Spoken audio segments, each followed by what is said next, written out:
Senate will come to order. The senators will please take their seats. Those persons not entitled to the privilege of the floor will please retire to the gallery. The senators and all in attendance will stand and have a moment of silence.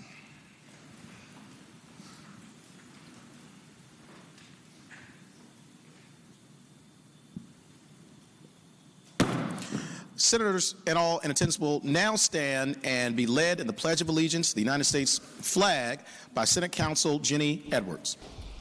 I pledge allegiance to the flag of the United States of America and to the republic for which it stands, one nation, under God, indivisible, with liberty and justice for all. Clerk will call the roll. All those in attendance will please record their vote aye. The clerk will close the roll. You have a quorum, Mr. President. Senate Journal for Sunday, March the 8th, 2020.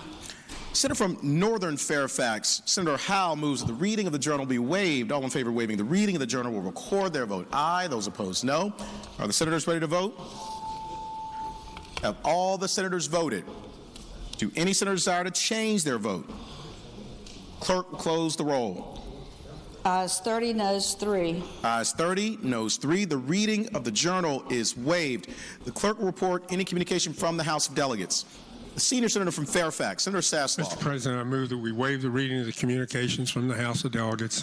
Thank the Senator. The question is, should the reading of the communication from the House of Delegates be waived? All in favor of waiving the reading will record their vote aye. Those opposed, no. Are the senators ready to vote? Have all the senators voted? Do any senator desire to change their vote? The clerk will close the roll. Ayes 28, noes 5. Ayes 28, noes 5. The reading of the communication from the House of Delegates is waived. The clerk will report any communication from the governor. We do not have any, sir. Thank you, Madam Clerk. I call the senior senator from Fairfax, Senator Saslaw.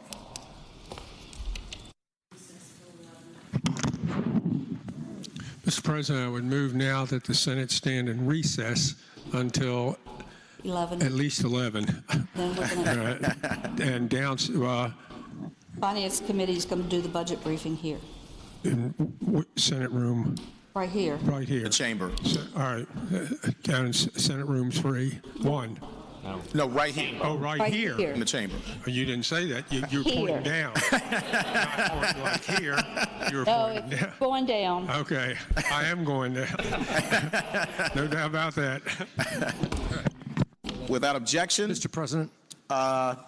Junior Senator from Richmond City, Senator Morrissey. Thank you, Mr. President. Mr. President, before we adjourn for that proceeding, may I rise for the purpose of a introduction? Could the senator do it when we come back at 11? Is that possible? Or is Yes. I'll see if the people can wait. Thank you very much. Okay. Thanks, Senator. Okay. Without objection, the Senate will stand in recess until 11 a.m.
And then on, off.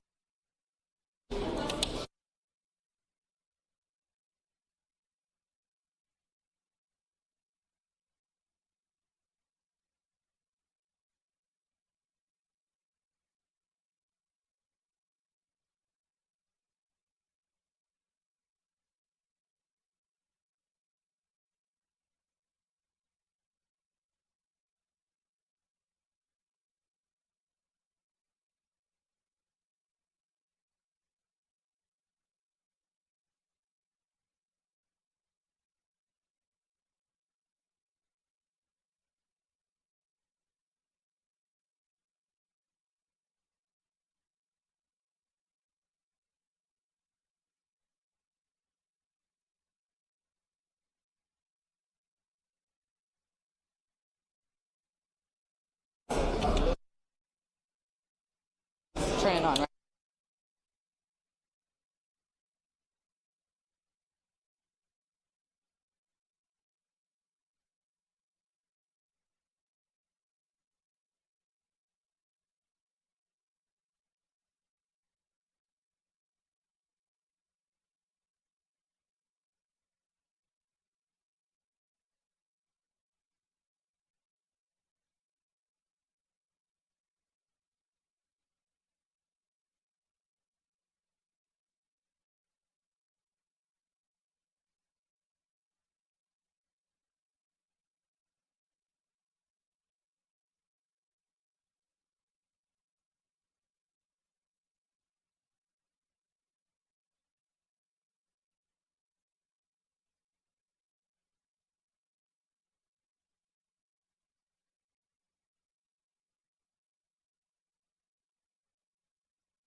Good morning. I hope the Senate will come to order so that we can hear from Senate Finance with the briefing on our spectacular budget. Thank you, Madam Chair. There is a handout on your desk that has the PowerPoint presentation that we're going to speak to today. If you prefer, if you go to the Senate Finance Appropriations Committee website under committee, there's also a link that you can click it up electronically on your devices. So, just to start, just a reminder, I'm going to cover the budget highlights. Two main things. This budget made investments in people, and it prioritized structural balance. When we talk about priorities for the people of Virginia under education, we're talking about SOQ rebenchmarking, early childhood funding, enrollment loss, cost of competing, tuition moderation funding in the first year of the biennial budget, community college high-demand workforce programs, and need-based financial aid.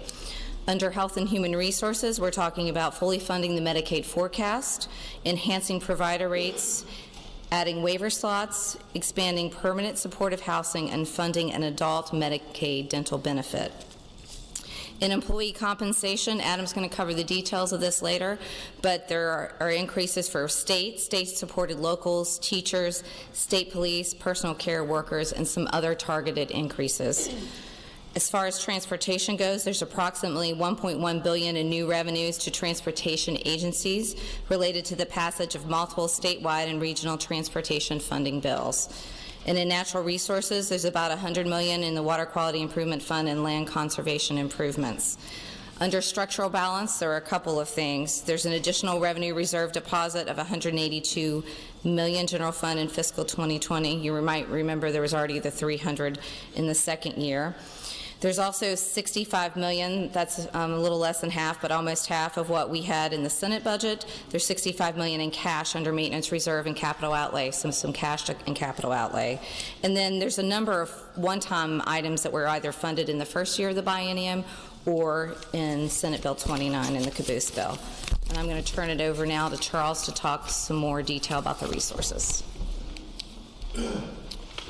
Thank you, Madam Chair. Thank you, April. And turning to the caboose bill, as introduced, the caboose bill included additional resources of $461.4 million. Conference actions provide an additional $236.1 million, and this is primarily attributable to the mid-session reforecast, which added $292.5 million. That's partially offset by the governor's technical amendment, which corrects for the year-end balance error, which subtracts $73.8 million. Net spending reductions totaled $20.3 million as introduced. Conference actions increased spending by $107 million. So when combined with the $563 million ending balance as introduced in the caboose, the conference actions provide $691.8 million, which flows over into the next biennium. So turning to the next slide, as I said, the beginning balance would be $691.8 million general fund, and that includes the carry forward balance plus $128.8 million in additional carry forward balances. Conference actions add general fund resources of $14.2 million, which combined with the additional carry forward balance is about $143 million, and net spending is actually about $143 in the big bill as well, which leaves a unappropriated balance, which is approximately equal to the $13.7 million that was in the introduced. So if there are no questions on resources, I'll move forward to commerce and trade. On slide 8, some of the highlights in commerce and trade. The conference report provides an additional net increase of $107.6 million general fund over Chapter 854. The biggest items here are $85.4 million, which is combined $65 million in general fund plus $20 million in non-general funds, which established the Virginia Innovation Partnership Authority. There's also an additional at least $20 million in non-general funds, which would come from the sale of the CIT building. A total of $70 million over the biennium for broadband, an increase of $23 million each year from the general fund for the Housing Trust Fund. That brings it to a total of $30 million each year. There's an additional $12.5 million for the Business Ready Sites program and $6.6 million general fund for an eviction diversion and prevention pilot program. Turning to slide 9, just a couple of actions in the caboose bill to highlight here. In the introduced budget, there was an additional $7 million for the Housing Trust Fund. That's on top of the $7 million in the base, so that brings it to $14 million. Conference budget has an additional $100,000 for Children's Museum in Portsmouth. There's also a couple of transfer items here I'll highlight quickly. The introduced budget included a non-general fund transfer of $10 million from the Virginia Research Investment Fund, which would result from the sale of the CIT building. Introduced budget had that go into the Commonwealth's Opportunity Fund. That's been reversed. All the monies from the sale of the CIT building will remain with the Virginia Innovation Partnership Authority. The conference report also includes a transfer to the general fund of $12.7 million, which represents unobligated balances from Go Virginia. Then moving to House Bill 30. In the interest of brevity, I've highlighted some of the larger items, which I'll go through quickly. The first item is the Virginia Innovation Partnership Authority, which I mentioned. Housing Trust Fund, which I mentioned. This is an increase of $46 million over the 2 years.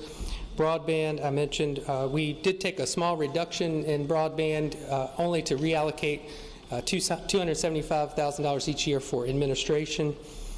There is the MEI project incentives, which were in the introduced budget, were fully funded in the conference report.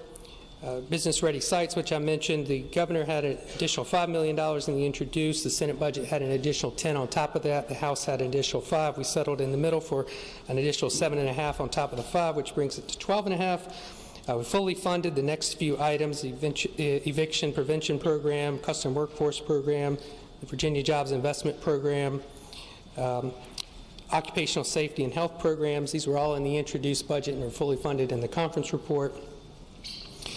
We also added additional labor law investigators pursuant to some legislation that was passed in both chambers. We also included an additional $1 million per year in the conference report for the governor's Motion Picture Opportunity Fund. You'll recall that the governor included an additional $3.5 million per year. The Senate budget endorsed those increases. The House did not, and we compromised with an additional $1 million a year. Go Virginia, we settled on a reduction of $4.5 million in the second year. You'll recall that the Senate budget included a reduction in both years. We compromised and settled on that $4.5 million reduction in the second year. There is a transfer item here. This is related to programs that transfer to the Virginia Innovation Partnership Authority. And there's a number of other actions which, as I said, in the interest of brevity, I won't go into, but these other actions include, for example, funding for the Affordable Housing Pilot Program in Falls Church. There's an increase for the Derelict Structures Fund. There's a small increase for Planning District Commissions and Enterprise Zone Program. And a few others, which I can go into if there are questions. Otherwise, I will wrap up and transfer control to one of my colleagues. Okay. Turning to higher education, picking up on slide 12, the conference report reflects an increase of about $285 million over the biennium compared with Chapter 854 for FY20. Slide 12 in the middle of the page lists some of the key highlights for higher education, and there's additional detail to follow. Several of the items are under the category of student financial assistance, including $69 million for a new Last Dollar Plus Community College Workforce Initiative known as G3, and there's more detail later on slide 16 on this.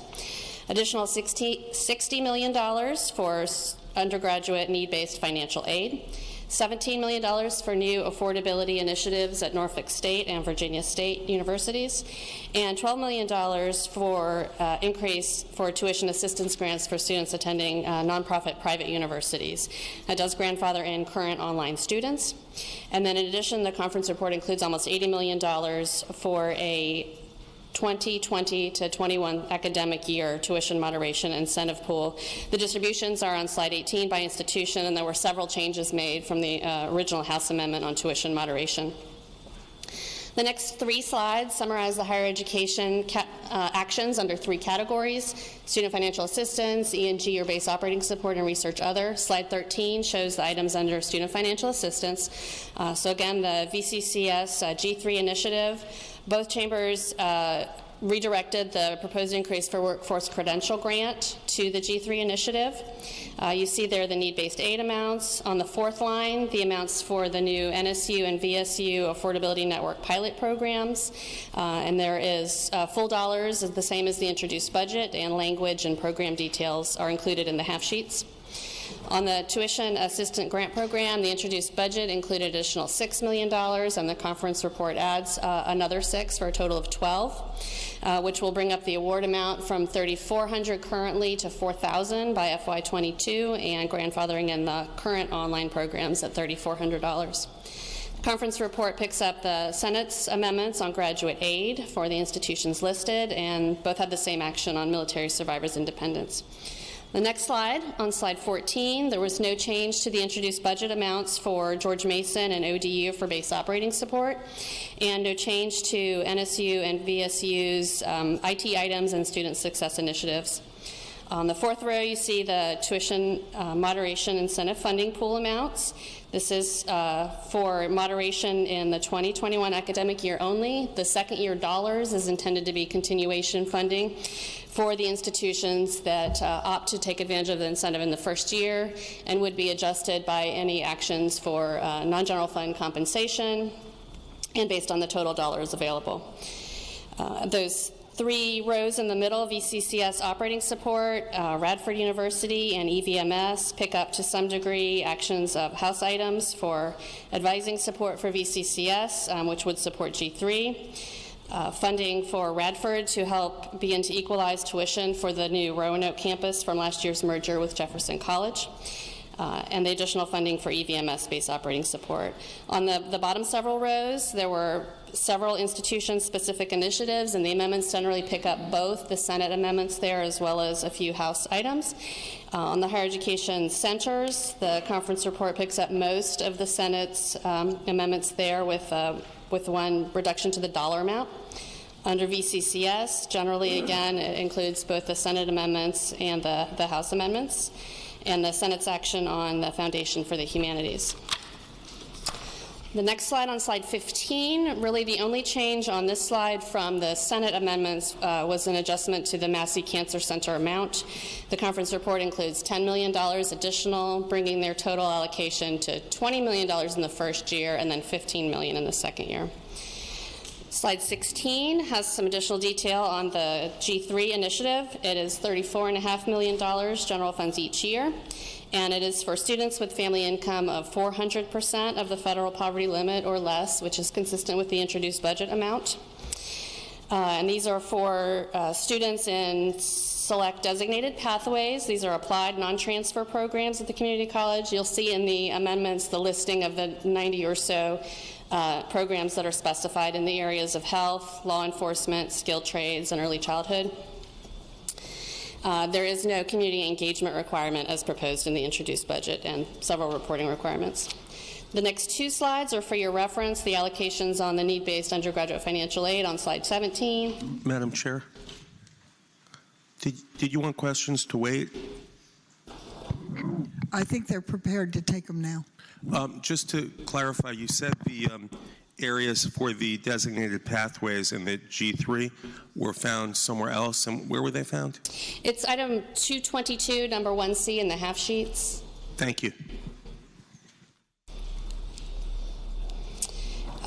Slide 18 shows the distributions by institution for the tuition moderation amount.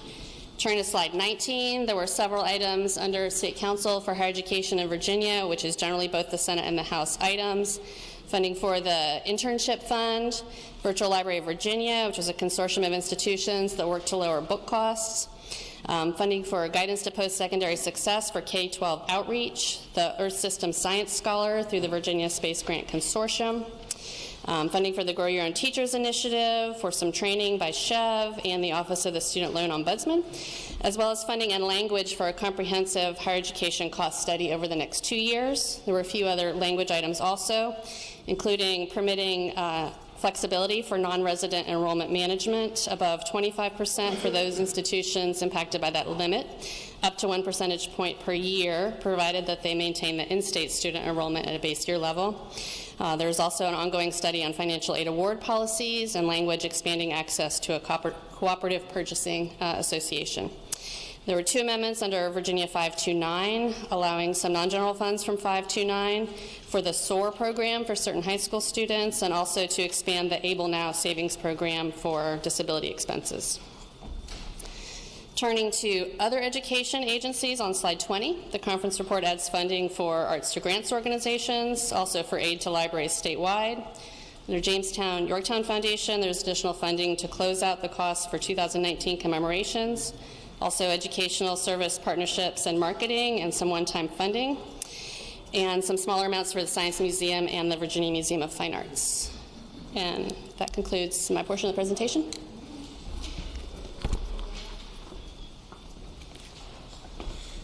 Turning to public education on slide 22, the conference report provides a net increase of about $1.4 billion over the biennium above Chapter 854 in direct aid to public education.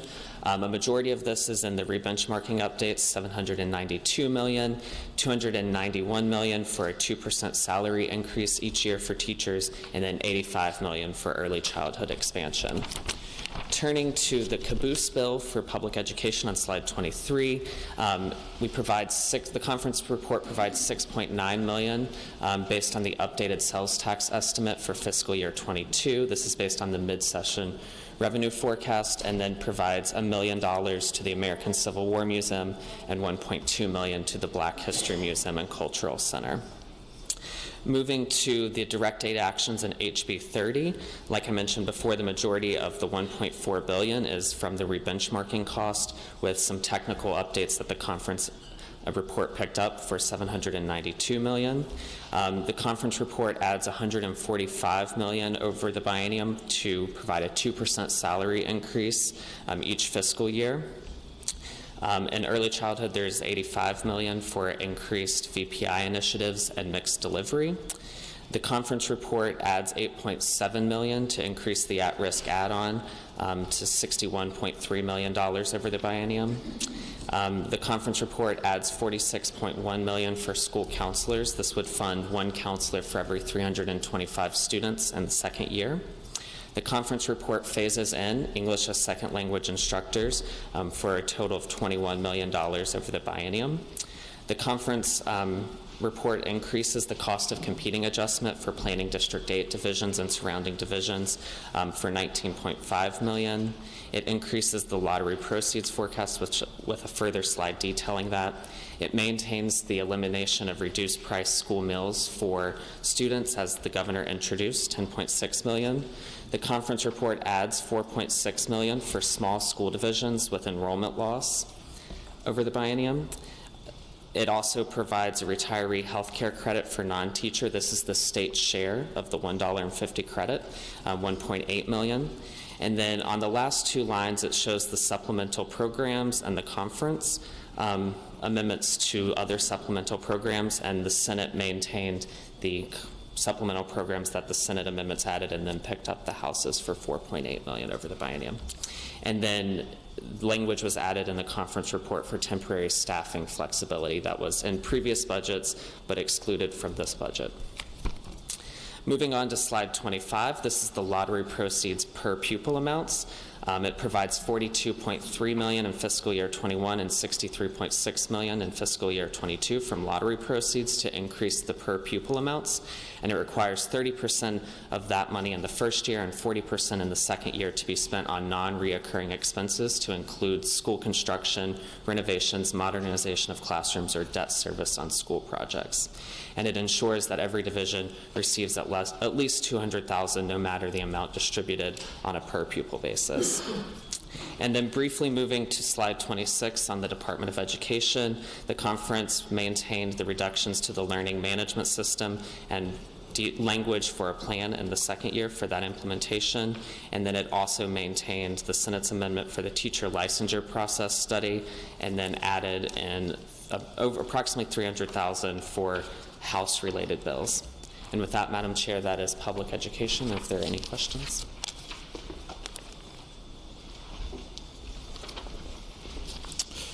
Turning to Health and Human Resources, to slide 28, the overview of House Bill 29 for the caboose bill. The conference report, I'll just note, takes actions that are $11.5 million of additional net savings to bring the total net savings to $269 million in the caboose bill. This is primarily a result of savings in the Medicaid forecast for fiscal year 20. Just the only other action I noted in the caboose bill was the Trauma Center Fund. Funding was included in the introduced budget to try to offset the impact of their loss of revenue. However, that transfer was reduced to about $5 million because there was some residual revenue and cash balances that should keep it whole for the current fiscal year. Turning to slide 29, the high-level overview of HHR for the biennial budget. So what the conference report adds a net increase of $48.5 million over the biennium for a total net increase of $1.2 billion general fund.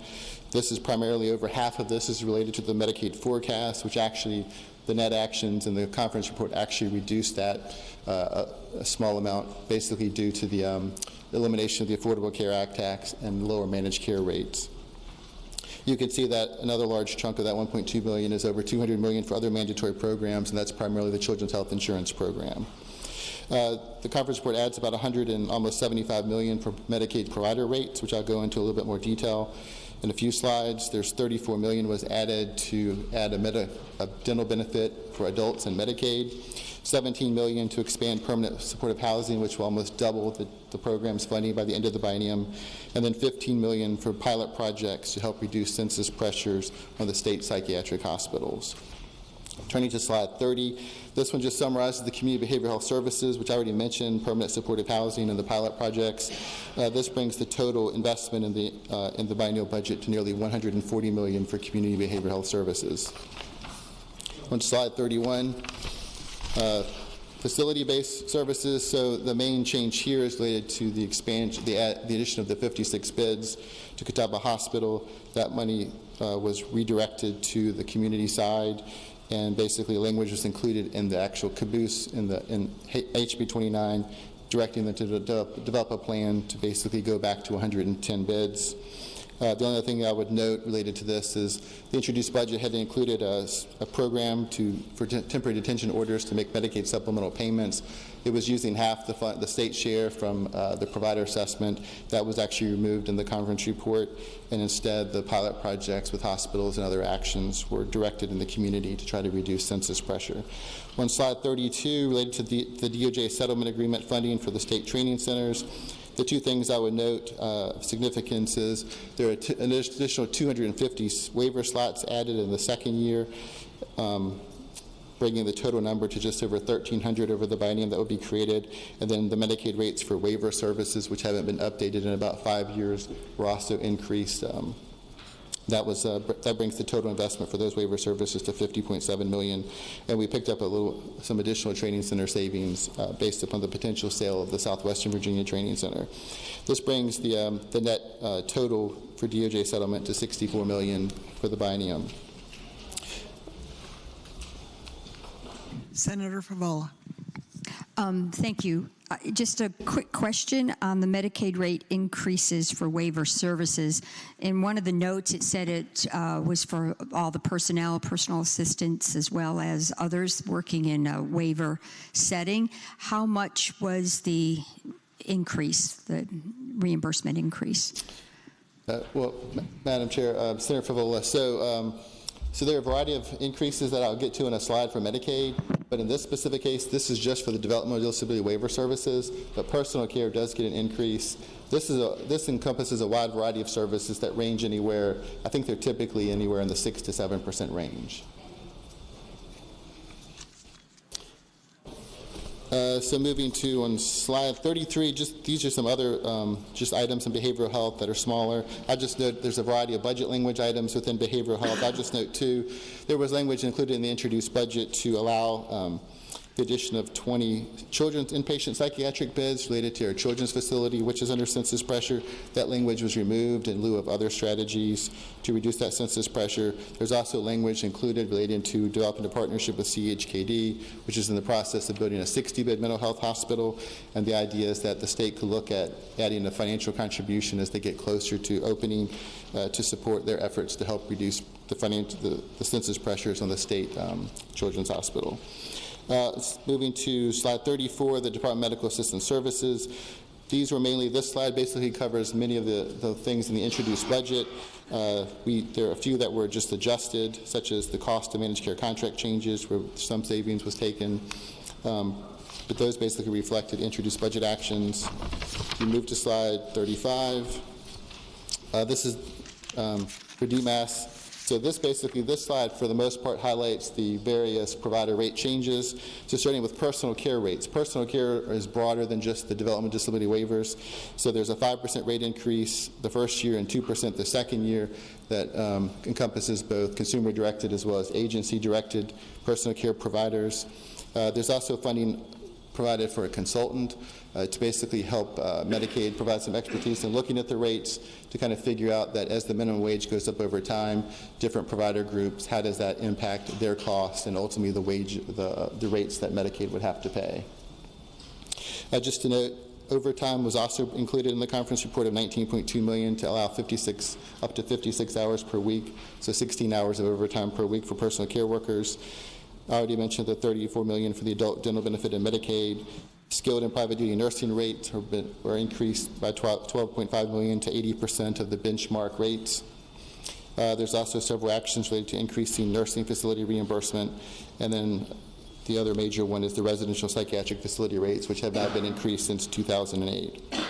The others are just smaller increases for your information.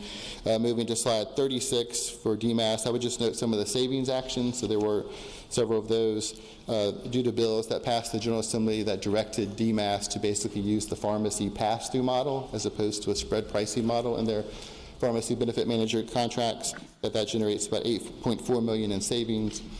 Then there are two actions related to an emergency room utilization program and implementing a hospital readmissions policy, sort of similar to Medicare.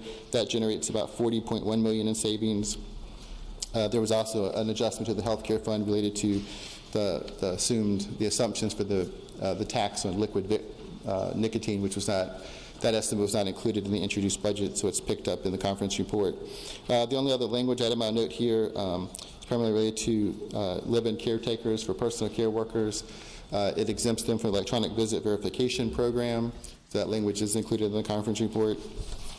On slide 37, this highlights there are always a variety. Madam Chair.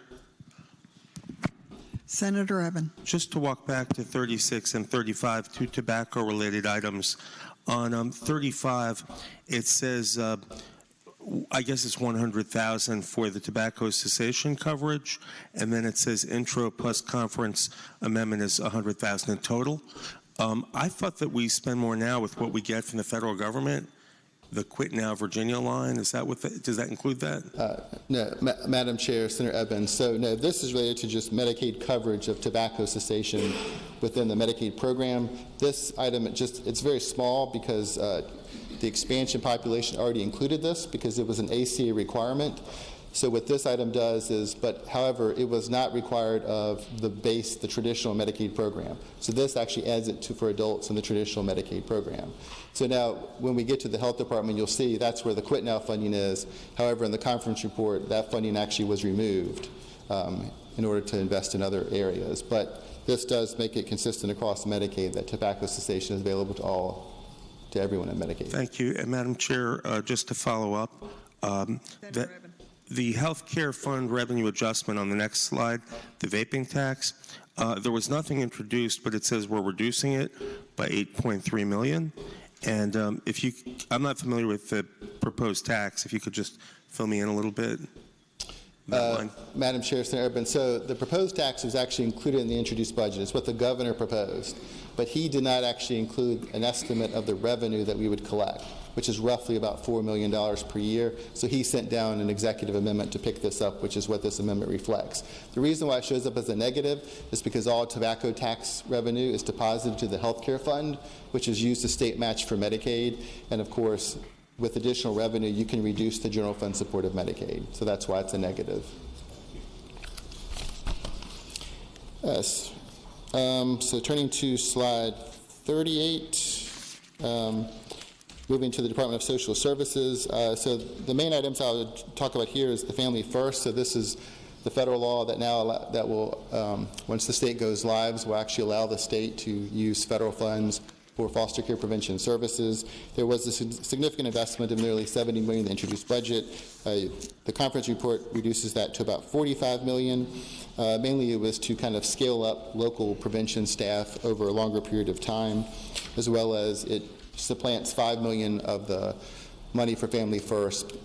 Basically, the federal government has basically is providing some implementation dollars to the states to implement this. So there is $5 million of that is just supplanting it with federal dollars. The child welfare system, this was funding for replacement. You can see that the conference report leaves just about $250,000 essentially to develop a more comprehensive study of actually what the department needs for child welfare, and then to come back and look at funding that in the future. There was also an adjustment to the minimum salary increase for local social workers. There was this reduces it by $6.3 million to 11.7. This basically still increases the minimum salary, and it gives them a 1.5% across the board adjustment, but they also get the adjustment that comes in central accounts and those other appropriation items for state supported locals. So that was kind of just captures that, reflects that as well. The other items you can see are just are smaller there. Slide 39. This is also just more for reference. These are just other items, mainly just smaller changes, items related to legislation or other pass-through grants. If you turn to slide 40, so this summarizes the temporary assistance needing families, the TANF program. So I'll just note kind of the two major changes. So the introduced budget had increased the TANF cash assistance payment by 5%. So the conference report increases it to a 15% increase. And then on the summer food program, which was in the introduced budget, it just basically cuts it back so that they do the program. It was supposed to be a pilot, so the pilot will occur this summer. And of course, next session, the General Assembly can review the results of that pilot and then continue the program if it's successful. And so the other ones just show other typical increases and changes to the TANF program. Moving to slide 41 in the Virginia Department of Health, I already noted to Senator Eben was that the first two electronic health records, funding for that was taken out for the health department to continue to look at the best way to implement such a system. The Quit Now funding was taken out of the introduced budget. The program does still exist because there is some federal funding that supports it. We also note the bill passed by the General Assembly related to immunization of school children does provide $1.9 million in additional funds for this health department to stock the additional vaccines. There's also the creation of a behavioral health loan repayment program to deal with workforce issues and a nursing preceptor program to deal with nursing workforce issues. The Hampton University Proton Therapy Institute was reduced in half, but it still leaves $1.5 million per year. And then the funding that you see taken out for purchase of Narcan and personal protection equipment is really just to recognize that the federal government continues to provide more and more money to states to support opioid-related issues. And so the expectation is that there will be additional federal funding to cover those costs.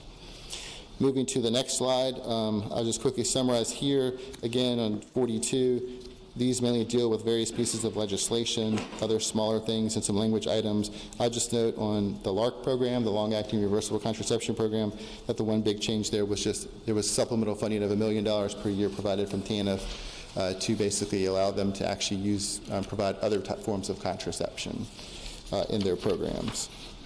So moving to slide 43, other HHR agencies I'll just note, these are for the most part fairly small. In the Department for the Blind, their vocational rehabilitation program had received, that was reduced in half. It still leaves just over $3.2 million for them, which is still a sizable increase in the department's budget. There was $2 million in the conference report provided for brain injury programs and another $900,000 for the Centers for Independent Living. The only thing I'll note additional on this slide is if you look down the third from the bottom on the Children's Services Act, essentially what the conference report does is it basically continues the 2% cap on any increase in private day education rates for the first year, and in the second year removes that cap in lieu of actually implementing statewide rate setting for private day special education rates. So unless there are any questions on HHR, I'll continue with public safety. So turning to slide 45, this is just the public safety overview. So in the biennial budget for HB 30, you can see there's a net increase of $10.2 million general fund over the biennium, bringing the total net increase for the public safety and homeland security area to $332.2 million general funds. The most significant pieces of that were basically funding for inmate medical care. Primarily, a large piece of that was hepatitis C treatment, which is about $54 million. There's $17.3 million that's provided to increase aid to police departments, the 599 money, so that is a 4.5% increase. And $14.7 million is provided for correctional officers. It's the targeted salary actions to help reduce turnover. That includes retention bonuses. And the House Bill 29 conference report, I'll just note for fiscal year 20, the big change there is just that there was an additional $3.2 million of the increase in the net profit transfer from the ABC authority to the general fund.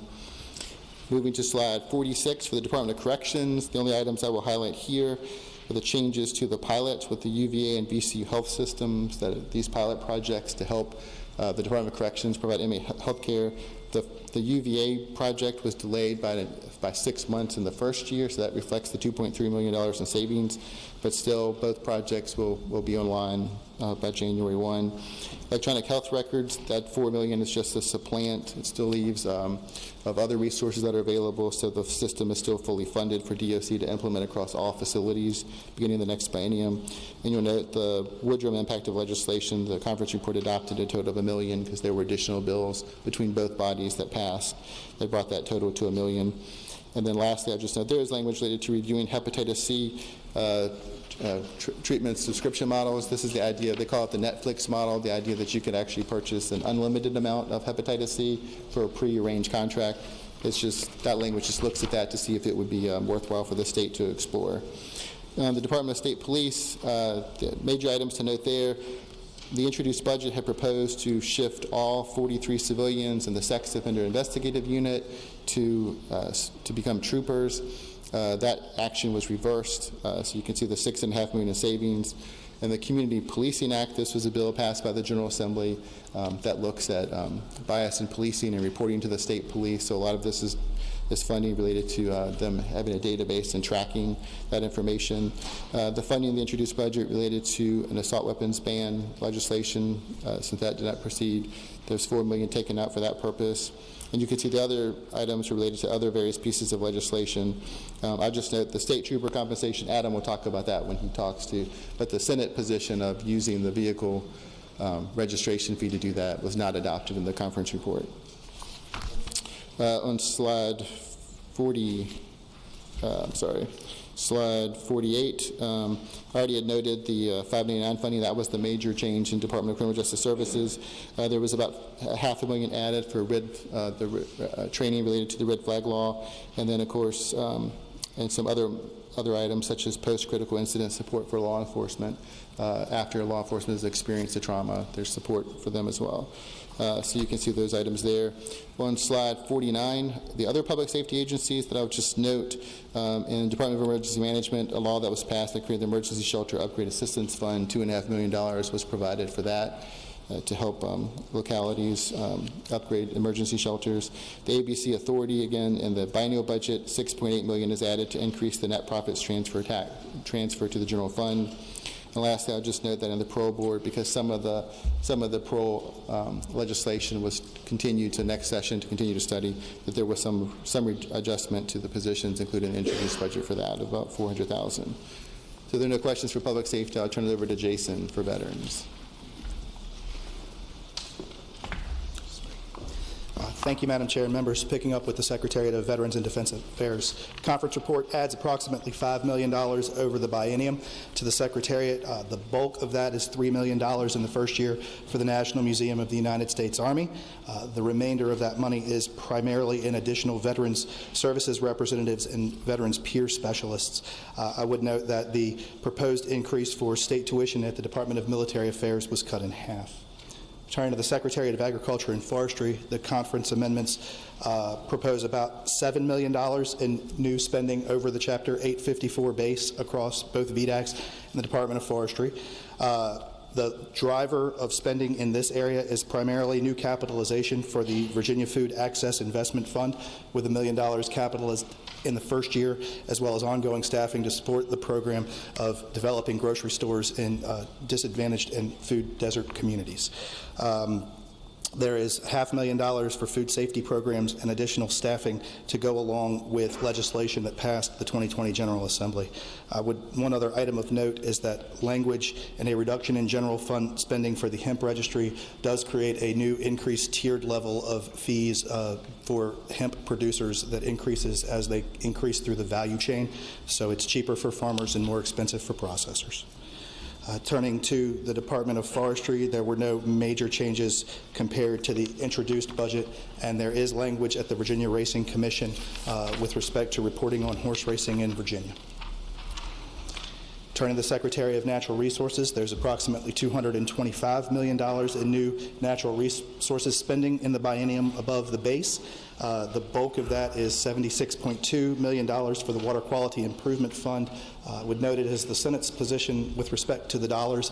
However, they are spread across both years of the biennium to ensure continuity of funding for the program should fiscal year 20 revenues not exceed the forecast. There is an additional $11 million for the Virginia Land Conservation Foundation and $15 million for the dam rehabilitation program. The next largest area of spending on slide 57 was deploying approximately $16 million in new general fund revenues for additional staffing across the programs of the Department of Environmental Quality, and each one of those roles is itemized there on the slide 57. With respect to museums, by and large, the position of the Senate was adopted. However, the museum spending does occur in Senate Bill 30. The largest amount of that spending being $2.4 million for Freedom House in the city of Alexandria. And then I will not go through the itemized list there on the slide, but will merely note that with the historic resources agencies, all of these are grants to localities in which the museum property is located. If you turn to slide 59, the operational programs of Department of Historic Resources were not touched from the introduced except for the addition of underwater archaeology programs, specifically recognizing the importance of submerged historic resources throughout the Hampton Roads region. Turning to slide 60, there were only but a few small changes there, additionally providing additional funding to the Marine Habitat and Waterways Improvement Fund for the removal of derelict vessels across waterways of the Commonwealth. Beginning with slide 61, legislation taken by the 2020 General Assembly will increase spending in transportation programs of $1.1 billion in new revenues over the biennium. That includes the cumulative impact of the Omnibus Transportation Funding Vehicle, Senate Bill 890, the creation of the Central Virginia Transportation Authority, and additional funding for the Hampton Roads Regional Transit Fund. The adopted committee amendments also include legislative oversight of the Virginia Passenger Rail Authority and any potential offshore wind energy programs and projects through the MEI Commission. On 63, that is merely a table of the language items that occur throughout, which include an additional $5 million reservation for congestion mitigation transit services in urban areas from the new Transit Ridership Incentive Fund, the MEI oversight of the Rail Authority, a handful of additional rail studies to complement legislation that passed the General Assembly, and a work group looking at the 3%, the impact of the 3% cap on WMATA funding. If there are no questions on transportation, I will turn it over to Adam. Madam Chair, on transportation, I don't know if we've already gotten this or if it's possible to get the breakout by each of the regions where the tax is collected as to what that will yield to those regions. Or if we should talk to transportation. Madam Chair, Senator Ebb and staff will be happy to work with the administration to get you whatever analytic product you need. We got the final tally on the actual fiscal impact of the bills yesterday. So that was not, we hadn't really toted up what all of the interplay between the three pieces of legislation were, and we'll happily work with them to get you. Thank you.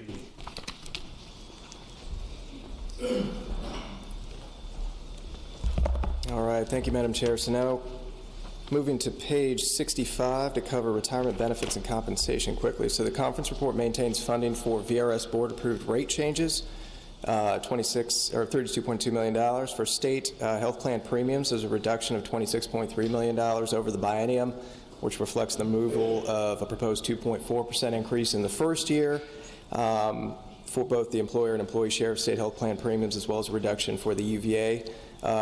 state health plan premiums for those employees in the UVA health system, and this is made possible due to sufficient health insurance fund balances.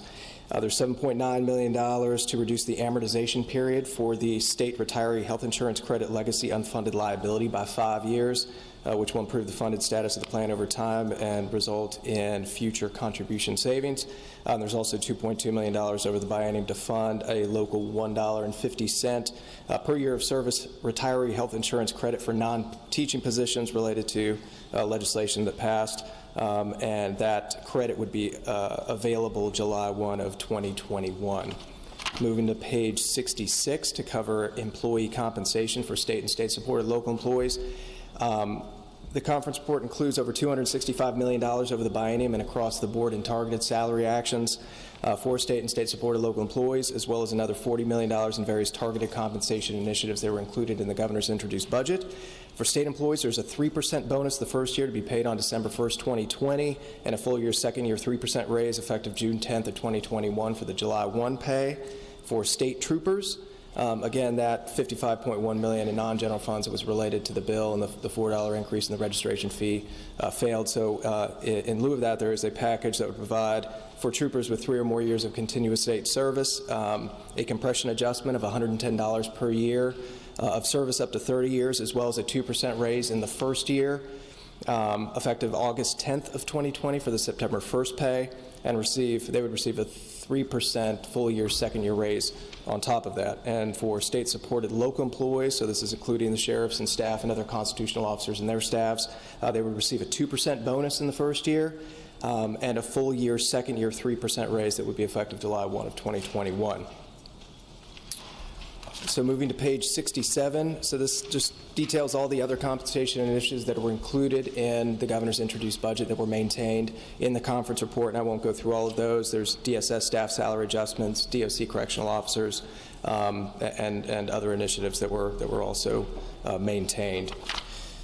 Moving to page 69, House Bill 29, just some select actions in the caboose budget. There's a supplemental $182 million deposit to the revenue reserve, and this is on top of the $197.1 million also provided for a total of $379.1 that's on top of the base in the revenue reserve. And there's also language indicating that the supplemental funds, that $182, may be used for a mandatory deposit in the rainy day fund for FY22 resulting from revenue growth in FY20 in the event that fiscal year-end revenues are not sufficient for that purpose. There's $10.2 million in non-general funds to reflect a new HAVA security grant. That's a federal grant, and there's accompanying language directing the Department of Elections to issue an RFI for the replacement of the Virginia Elections and Registration Information System, or VERIS. And there's also a companion amendment in HB 30 that would appropriate the state match of $2.1 million to draw down that non-general funds. And there are 2 language amendments that direct the transfer of legislative agency balances as well as OAG revolving fund balances to the general fund. Moving to page 70, HB 30. So in the conference report, there's a $94.9 million mandatory and second year voluntary deposits to the rainy day fund. Again, there's the $182 million deposit in 29 that could be used for the FY22 mandatory deposit in the rainy day fund if required. There's $13.1 million in funding for an additional 120 general district court clerk positions over the biennium, and there's a companion amendment in Part 4 that raises district court civil filing fees by $6, generating about $3.9 million in general fund revenues per year. There's funding of about $6 million for the minimum wage bills, and then there's also funding for the new public defender office in Prince William County, serving Prince William, Manassas, and Manassas Park. There's funding for 59 new public defender positions, as well as language allowing flexibility for the IDC to add positions or increase pay to alleviate turnover. State Bar, there's $3 million for additional civil housing attorneys, as well as the actions that reduce the reinsurance program funding of $146 million, and then the $200 million in uncommitted contingencies. And that concludes my portion of the presentation, Madam Chair, and I'd be happy to answer any questions. Thank you. I apologize. Maybe you had mentioned this, but I didn't catch it. Was there an increase in salary for public defenders? There was, Madam Chair, Senator Favol, so there was, we increased the number of positions. So the MEL went up by 59 positions, and then there's also language included that allows the IDC flexibility to add positions or provide an increase in pay as they see fit to alleviate turnover and other issues.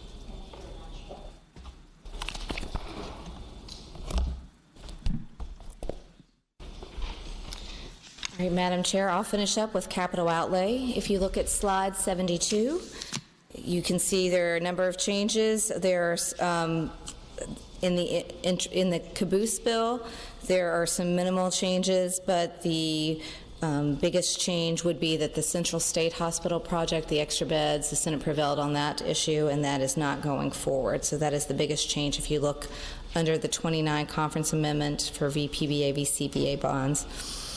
If you look toward just the totals for, or look the HB 30, if you look at the red, the conference amendments, you'll see the biggest thing that the Senate budget was worried about was reducing the state-supported debt. And if you look at VPBA, VCBA bonds, again, you'll notice it's down by about $500 million, not as far down as the Senate budget was, which was a negative $700, but again, a reduction nonetheless. So overall, you get about $700 million for 20 projects for the Virginia College Building Authority pool, and about $229 million for 9 projects for the Virginia Public Building Authority pool. There is $274 million for maintenance reserve. I mentioned previously that instead of the larger amount that the Senate budget had for cash, we're at $65 million of that amount in general fund cash, which is a good use of one-time funding.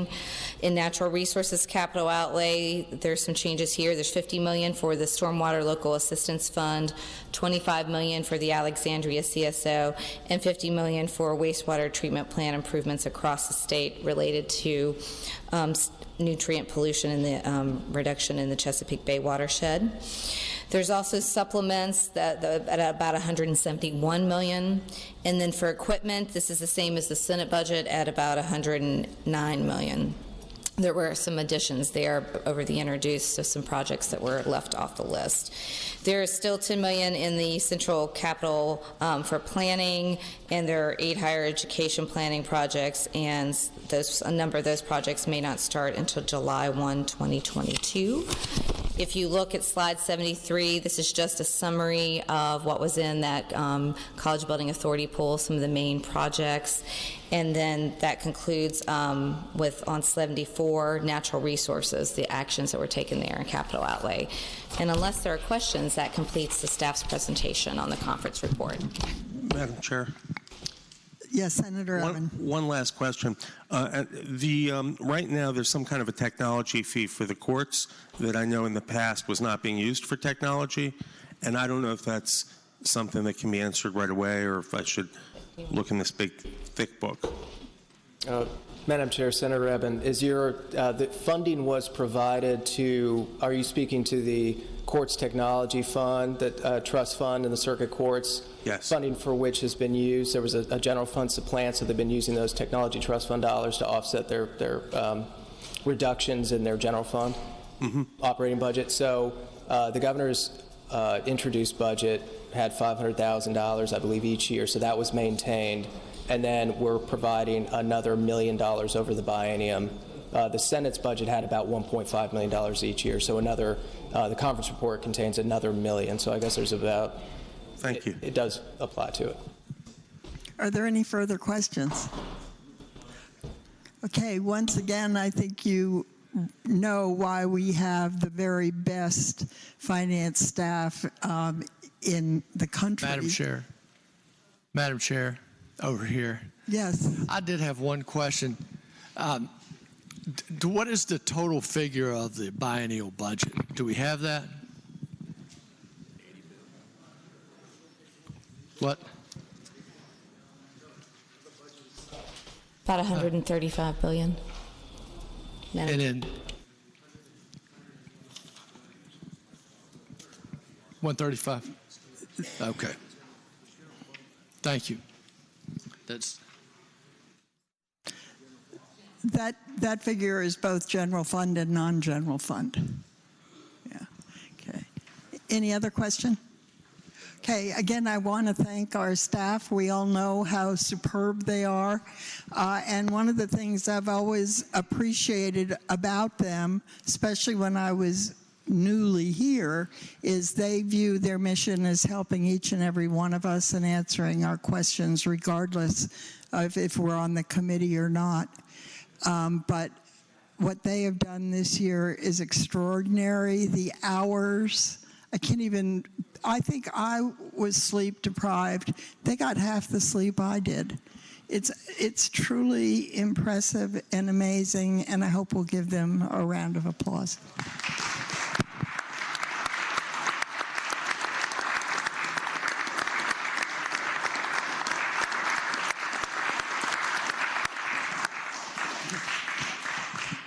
And lastly, just tell me personally if you like this format better than the one.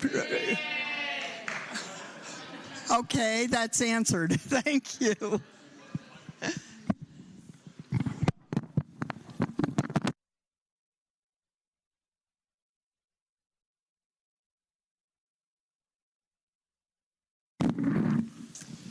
While we're at ease, if I could respectfully request every member of the Senate Republican caucus to please retire down to our normal meeting room, that would be peachy.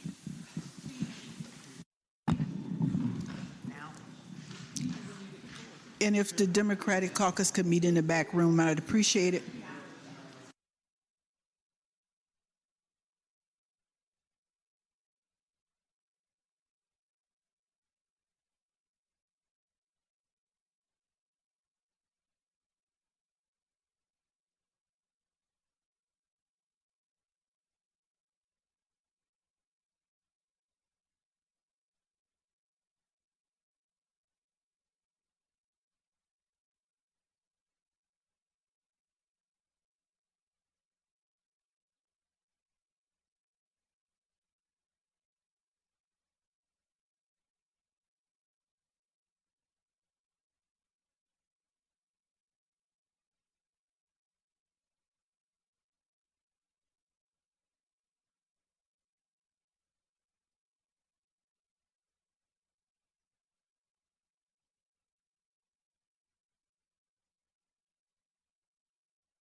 The Senate will come to order. The senators will please take their seats. Those persons not entitled to the privilege of the floor will please retire to the gallery.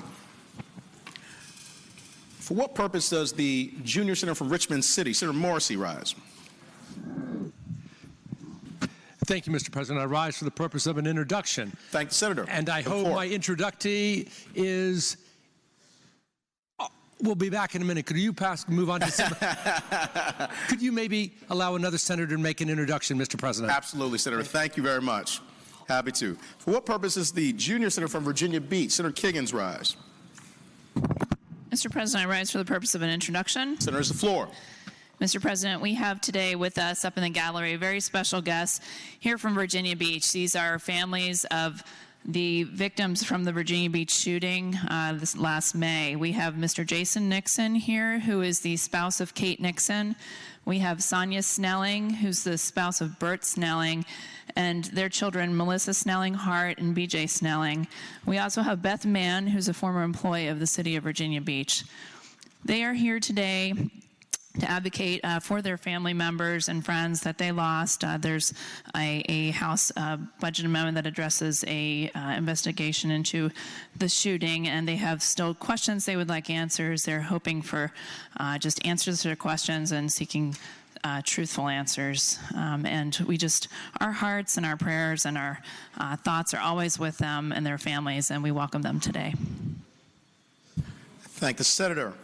I see standing Jason Nixon, Sonia Snelling, if you would please rise, Melissa Hart, BJ Snelling, and Beth Mann, if you can rise if you are able. Thank you all so much for being here today. We are so proud of the way that you have stood up in this time of very trying discomfort for your families and tragedy, and so we are grateful to you for showing us the way and how to rise and be strong in that moment, and we absolutely hope that you get all the answers that you deserve and that your families deserve, and that you get comfort in this moment, and we are all rooting for you. We're all behind you. Thank you for turning your pain into purpose, and God bless each one of you and your families. I would ask everyone to please join me in extending the warmest welcome of the Senate to our distinguished guests.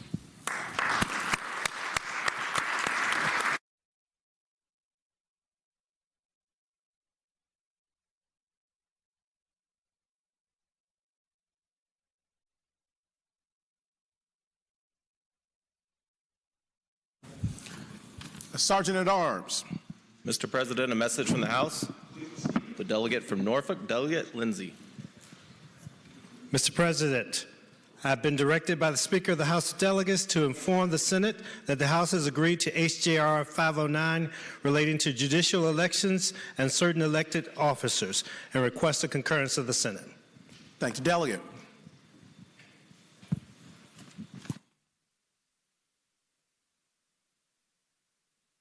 The junior senator from Richmond City, Senator Morrissey.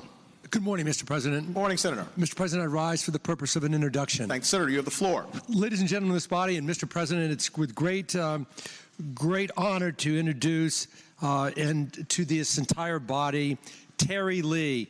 She is, and this is a long accolade, she is the Salvation Army Boys and Girls Club Richmond Youth of the Year Award winner. She is an impressive young lady. She is a junior at Franklin Military Academy here in Richmond. She has a 4.125 grade point average. She's a member of Links Incorporated, Youth Justice, the Virginia Museum of Fine Arts Design Program. She's a member of the Royal Knights, which is a military program at Franklin Military Academy, and she just won this award. She will go on to a regional, state, and national competition, wants to be a fashion designer, and is one of the most impressive young people that I've seen in a long time. Mr. President, ladies of this and gentlemen of this body, I'd ask that you give a warm Virginia State welcome to Terry Lee and her grandmother, Evelyn Benjamin, and Kenneth Samuels, who are joining her today. And Kenneth Samuels is the educational director at the Salvation Army Boys and Girls Club. I thank the Senator, and please, would you remain standing? Thank you all so much for being here today. Terry, congratulations on an extraordinary set of accomplishments and your really powerful and young life. We're so proud of you, and I know that you will do extraordinary things and make Richmond and Virginia very, very proud. So we echo the eloquent and generous words of the junior senator from Richmond City, Senator Morrissey. Terry, wish you all the best, and I would ask everyone to please join me in sending the warmest welcome of the Senate to Terry Lee.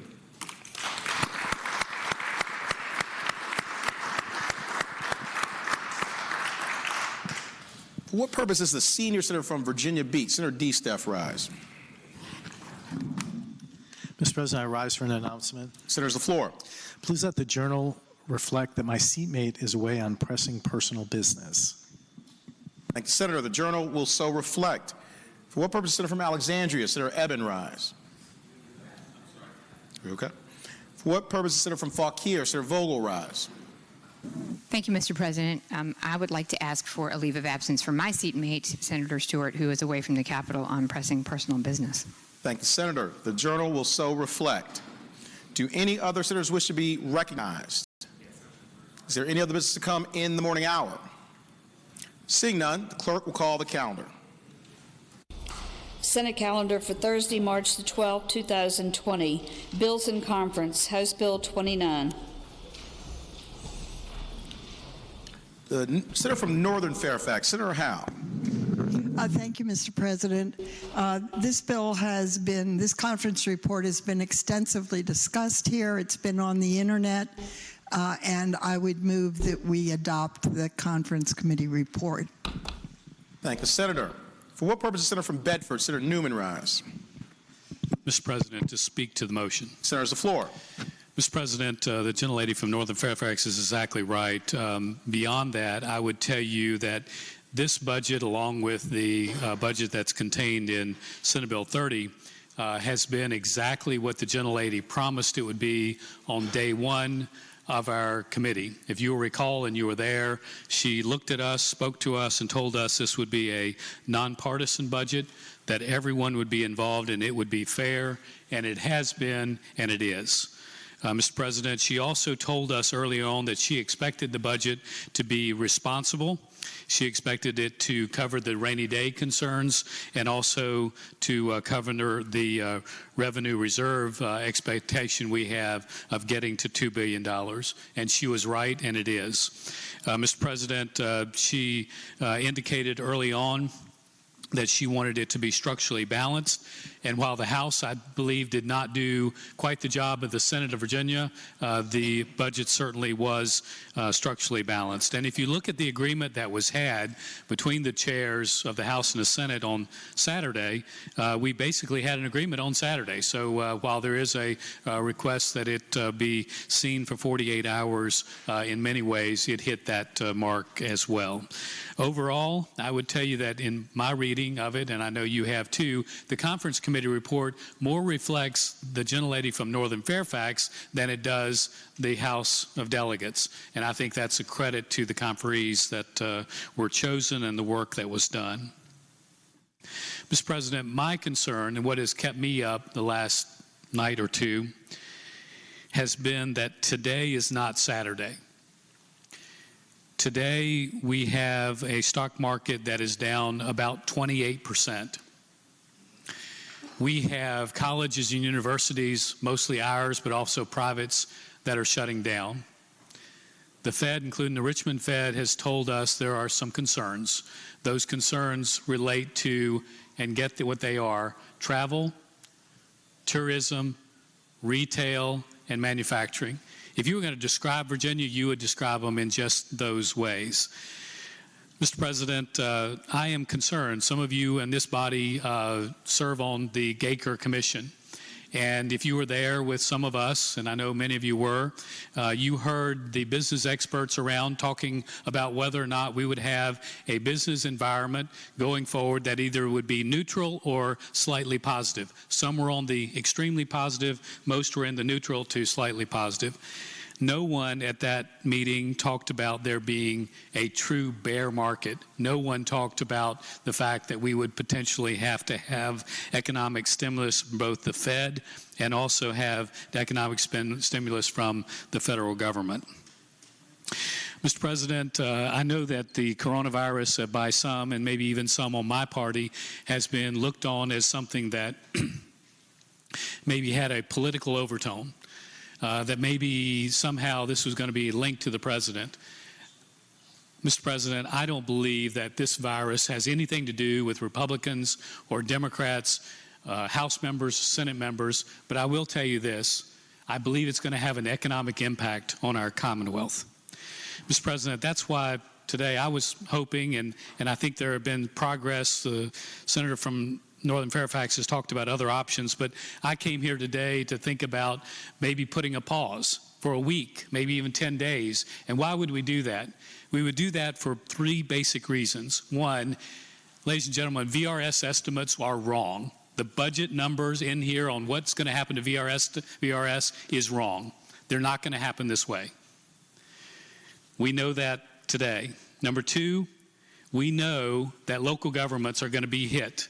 And if we act today, what's in the budget will be what is sent out to local governments throughout the Commonwealth of Virginia. Now, the governor can make adjustments, and I've talked to the gentlelady from Northern Fairfax, and I believe she has great impact with the governor. The concern I have is that the Finance Committee looked at the governor's budget. We accepted some. We rejected a lot. We made it much, much better. And in a few minutes, we're going to turn Senate Bill 29 potentially over to the governor to have him ferret out what is good and what is not good. I believe that budgeting is about priorities, Mr. President, and I believe that if we have an opportunity to pause, this is what we could do. We could go into this budget with the best staff on this campus, and we could put in at the first $500 million, this is what are our priorities. If we're hit by another $500 million, here's where our priorities are. If we're hit by another $500 million, and I'm concerned it could be somewhere between $1.5 and $3 billion, this is how we would like to react. Mr. President, we went into the education budget. We tried to give as much flexibility as we can, but this budget, as goes out, has mandated spending for localities, for counselors. I supported the counselor bill. I supported it when we ended up putting it forward. But there are hires that have to take place based on what we do here unless we rely on another body somewhere else to change it. The English language individuals have got to change. There is other non-flexibility money in this. Mr. President, there is also in this budget strong directions to our colleges. The same colleges that shut down yesterday, today, and some for the rest of the semester are going to be told exactly what they have to do with much of their money. If we were given the opportunity to give them flexibility, would we do it today? I would hope that we would, and I think with a pause we possibly could do that. Mr. President, when you look at HHR, I think the senator from Senator Hanger did a remarkable job with our team. That budget looks a lot more like us than it does the body down the hall. There are many items I like about it, and in general, I like much of the conference committee report. However, would we do the same things with TANF that we're doing today if we thought there was an economic downturn coming? And I would tell you, I don't believe we would. I believe if we thought there was potential of a downturn, if we thought that the nearly one-third sell-off on the market was going to have an effect, we probably would save TANF for a number of other items. Mr. President, built into this budget, just to let you know, is a lot of new FTEs. It's probably the one part of the budget that I didn't like as much, but we're creating a lot of new state jobs. I get some of the reasons why and why not, but the question is if the governor doesn't act quick enough, we're going to hire people only to potentially need to let them go. Mr. President, I believe that the budget is based on reasonably strong growth, and I think that that growth was there. I do not necessarily believe that that growth will necessarily sustain itself, at least in the last part of 29 and the first year of 30. If we determined that we were going to put a pause on the budget, I do believe we could save in 29 tens of millions of dollars of contingency funding that we are not going to be able to do if we vote for this particular conference committee report. And in 30, I believe that the second year in 30 is probably solid. I believe that we're probably in a good place with that. But I think that if we do not vote no on this particular conference committee report, we won't get to the opportunity for the senator from Northern Fairfax to give leadership on how we're to go into a potential second committee of conference that could reflect our values and our priorities. Mr. President, I mentioned earlier to you VRS. I've got to tell you, I am deeply concerned about VRS. We, the senator from Fairfax City and I and many of us on that committee listened to what's been happening, and thank God they have gone to more safe financing. But I've got to tell you, there's still a lot of our money that's in the markets, and that's going to be reflected in what we end up having to do as far as us setting that rate for localities, for teachers, and for our state employees. Mr. President, I know that most of you know that Virginia goes early, and Virginia goes early on everything. That means that bills we pass are often looked at as models throughout the country, and I think they will be again. There was a lot of things we did right. Once again, our budgets are normally done right, and I think this one has most things done right. But what we don't get with that luxury is we don't get the luxury of taking another month or two to see what this particular coronavirus is going to do to the economy, and as a result, going early this time is actually injurious to our ability to look around and determine what the budget should be. And make no mistake about it, this isn't just a few-month budget. This covers us all the way until July 1st and then 2 years thereafter. Mr. President, I would tell you that if we vote for this budget, lose control on certain things. I think we lose our control over the items that we have made a priority in this budget. We have done certain things that have been right, and I would tell you this, that what happens from today, if we end up today voting for these two bills, we don't take a pause, what's expected to happen? One, the governor, I think, and us, we will probably go into our revenue reserve. I get that.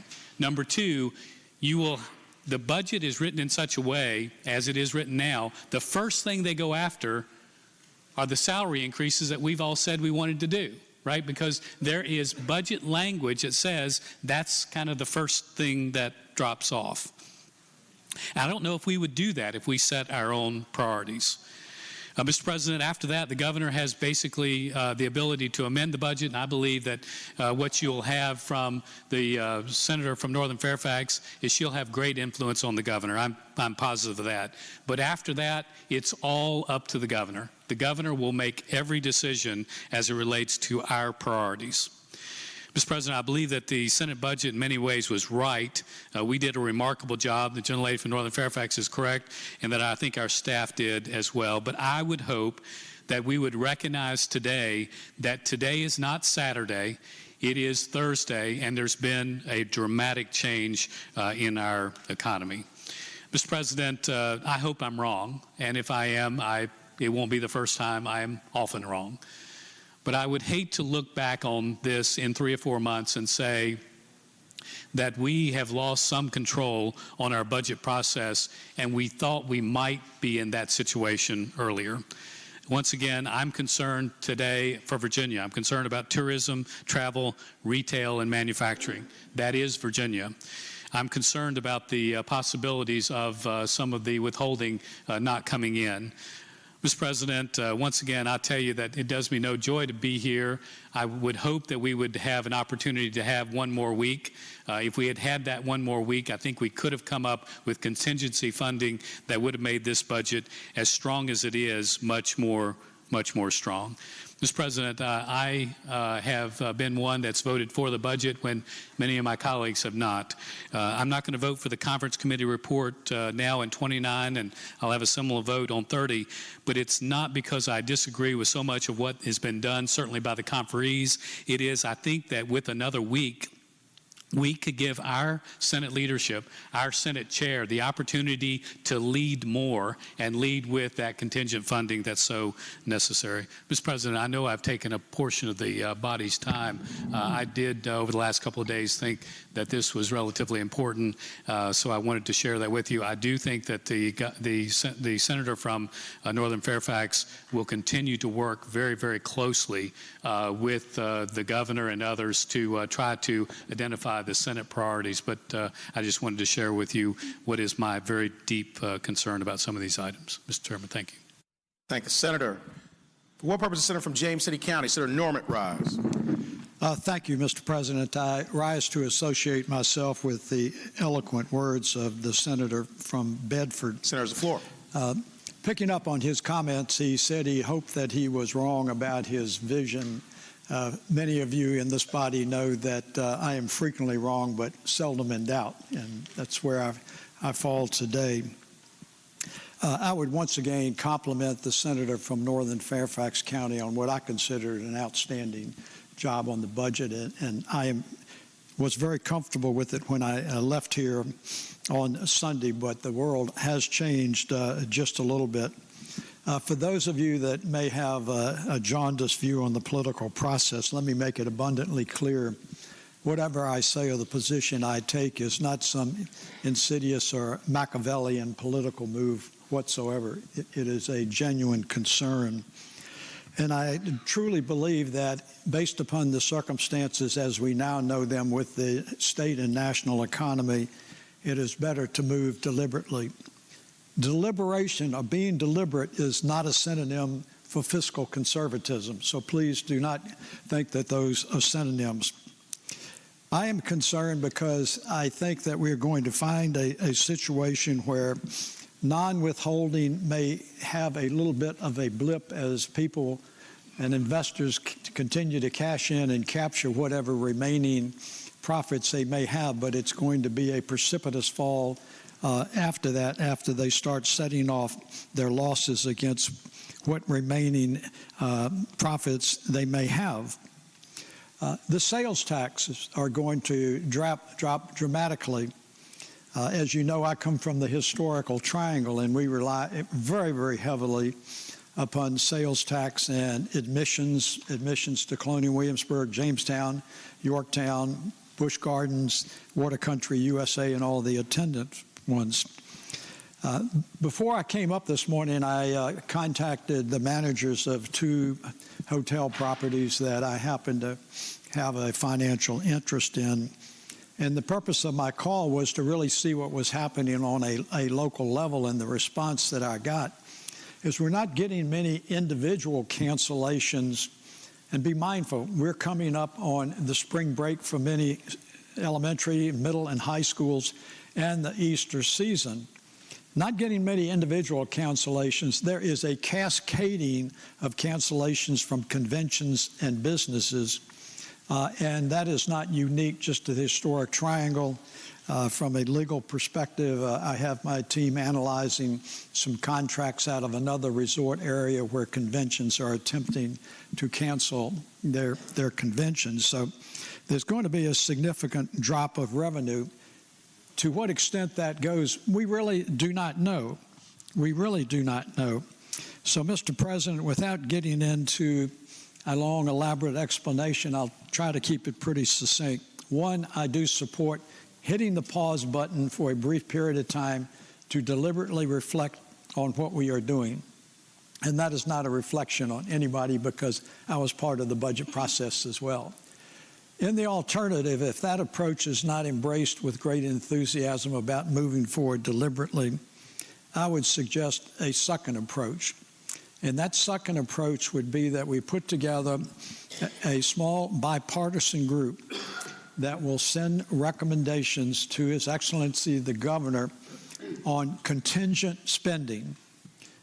Usually we think in terms of the Governor writing an amendment, inserting preferences that he may have, or veto in certain language.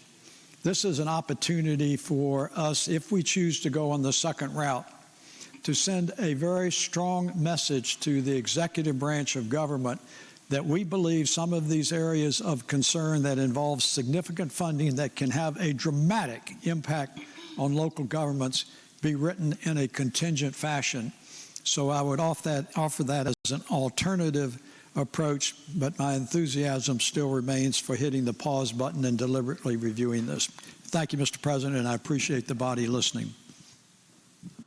Thank the Senator. For what purpose is Senator from Roanoke County, Senator Suderline rise? Mr. President, to speak briefly. Senator's the floor.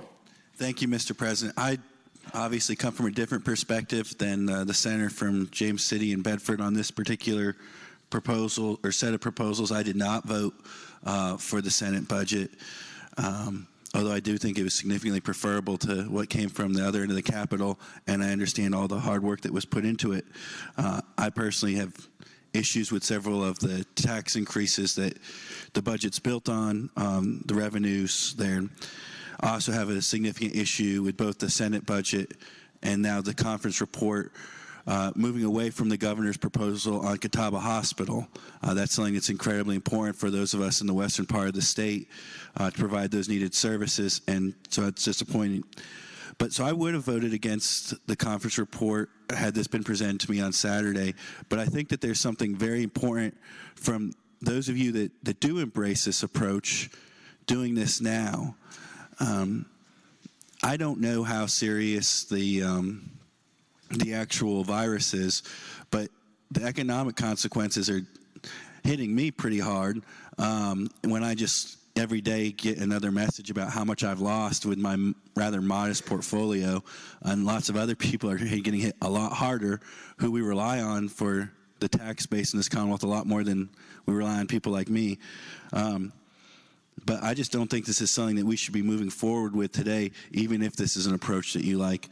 And so I hope the General Assembly would consider that. For what purpose is Senator from Northern Fairfax, Senator Howell rise? Thank you, Mr. President. I move to speak to the amendment. Senator's the floor.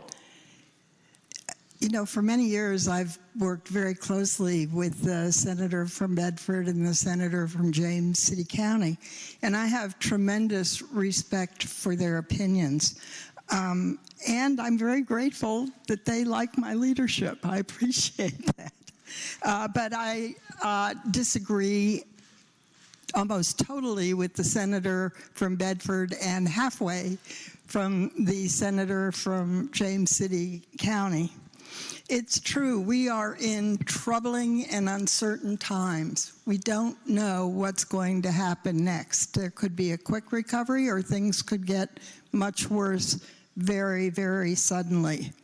But I think one of the things we should be very grateful for is that under the past Republican leadership, we established a very strong reserve fund. It's approaching $2 billion, and its whole purpose is to buffer us in uncertain times like the ones we're in now.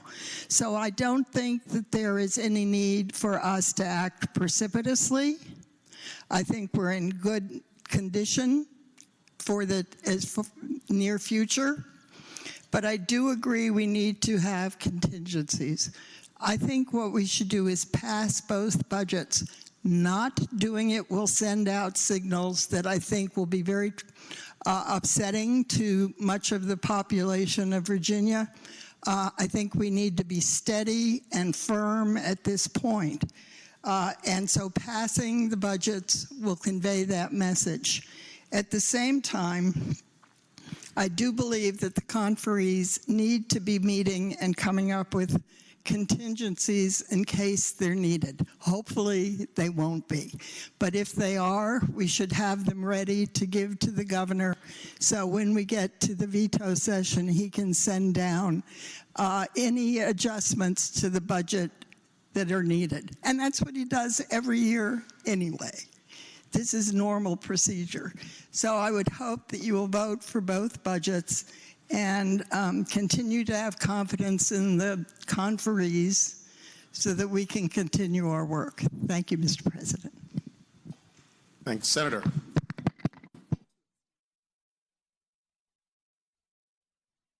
What purpose Senator from Prince William County, Senator McPike, rise? No, it's okay. Thank you, Mr. President. Pursuant to Rule 36, I'm standing on item C48.10, number 1C, but voting on House Bill 29 as a whole. Thank the Senator. The Journal will so reflect. Do any other senators wish to be recognized?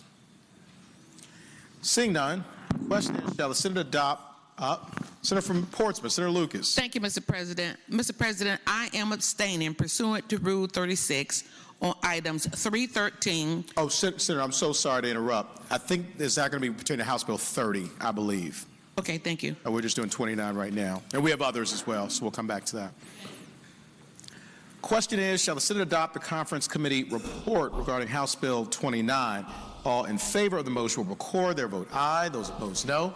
Are the senators ready to vote? Have all the senators voted? Do any senators desire to change their vote? Clerk will close the roll. Ayes 27, noes 11. Ayes 27, noes 11. The Senate adopts the conference committee report. House Bill 30. Senator from Northern Fairfax, Senator Howe. Thank you, Mr. President. I move we adopt the conference committee report for House Bill 30. Thank the Senator. What purposes? Senator from Portsmouth, Senator Lucas, right? Thank you, Mr. President. Mr. President, I am abstaining pursuant to Rule 36 on items number 313, number 3C, and 15C, and voting on HB 30 as a whole. Thank the Senator. The Journal will so reflect. For what purpose does the Senator from James City County, Senator Norman, rise? Thank you, Mr. President. Pursuant to Rule 36, I am going to abstain on House Bill 30, item 313, number 2C, but I will be voting on the remaining portions of the budget. Thank the Senator. The Journal will so reflect. For what purpose does the Senator from Accomack, Sir Lewis, rise? Mr. President, I'm abstaining pursuant to Rule 36 on item 3-1.01FF, but voting on House Bill 30 as a whole. Thank the Senator. The Journal will so reflect. For what purpose does the Senior Senator from Richmond City, Senator McClellan, rise? Thank you, Mr. President. I am abstaining pursuant to Rule 36 on item 114, number 2C, but voting on House Bill 30 as a whole. Thank the Senator. The Journal will so reflect. For what purpose does the Senator from Prince William County, Senator McPike, rise? Thank you, Mr. President.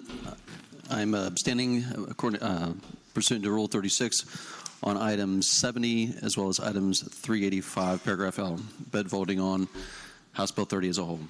Thank the senator. The journal will so reflect. For what purpose is the senator from Eastern Fairfax? Senator Starville rise. Thank you, Mr. President. I am abstaining pursuant to Rule 36 on item 374.5C, but voting on HB 30 as a whole. Thank the senator. The journal will so reflect. For what purpose is the senator from Hanover? Senator McDougal rise. Mr. President, I am abstaining pursuant to Rule 36 on item 214G, 2C, and 4C, but voting on the budget as a whole. Thank the senator. The journal will so reflect. For what purpose is the senator from Hampton? Senator Locke rise. Thank you, Mr. President. I am abstaining pursuant to Rule 36 on item 303, number 2C, but voting on HB 30 as a whole. Thank the senator. The journal will so reflect. For what purpose is the senior senator from Virginia Beach? Senator D. Steph rise. Mr. President, speaking to the bill. Senator, the floor. And Mr. President, I think that it would be very prudent for us to, as the senator from Jamestown and the one from Bedford put it, take a pause. And Mr. President, let me tell you why I think we should do that. Mr. President, 5 days ago, if you looked at just about any stock, we'll use Boeing as an example, they were at 260, 270. 2 weeks ago, they were at 350. Today, they're down at 167.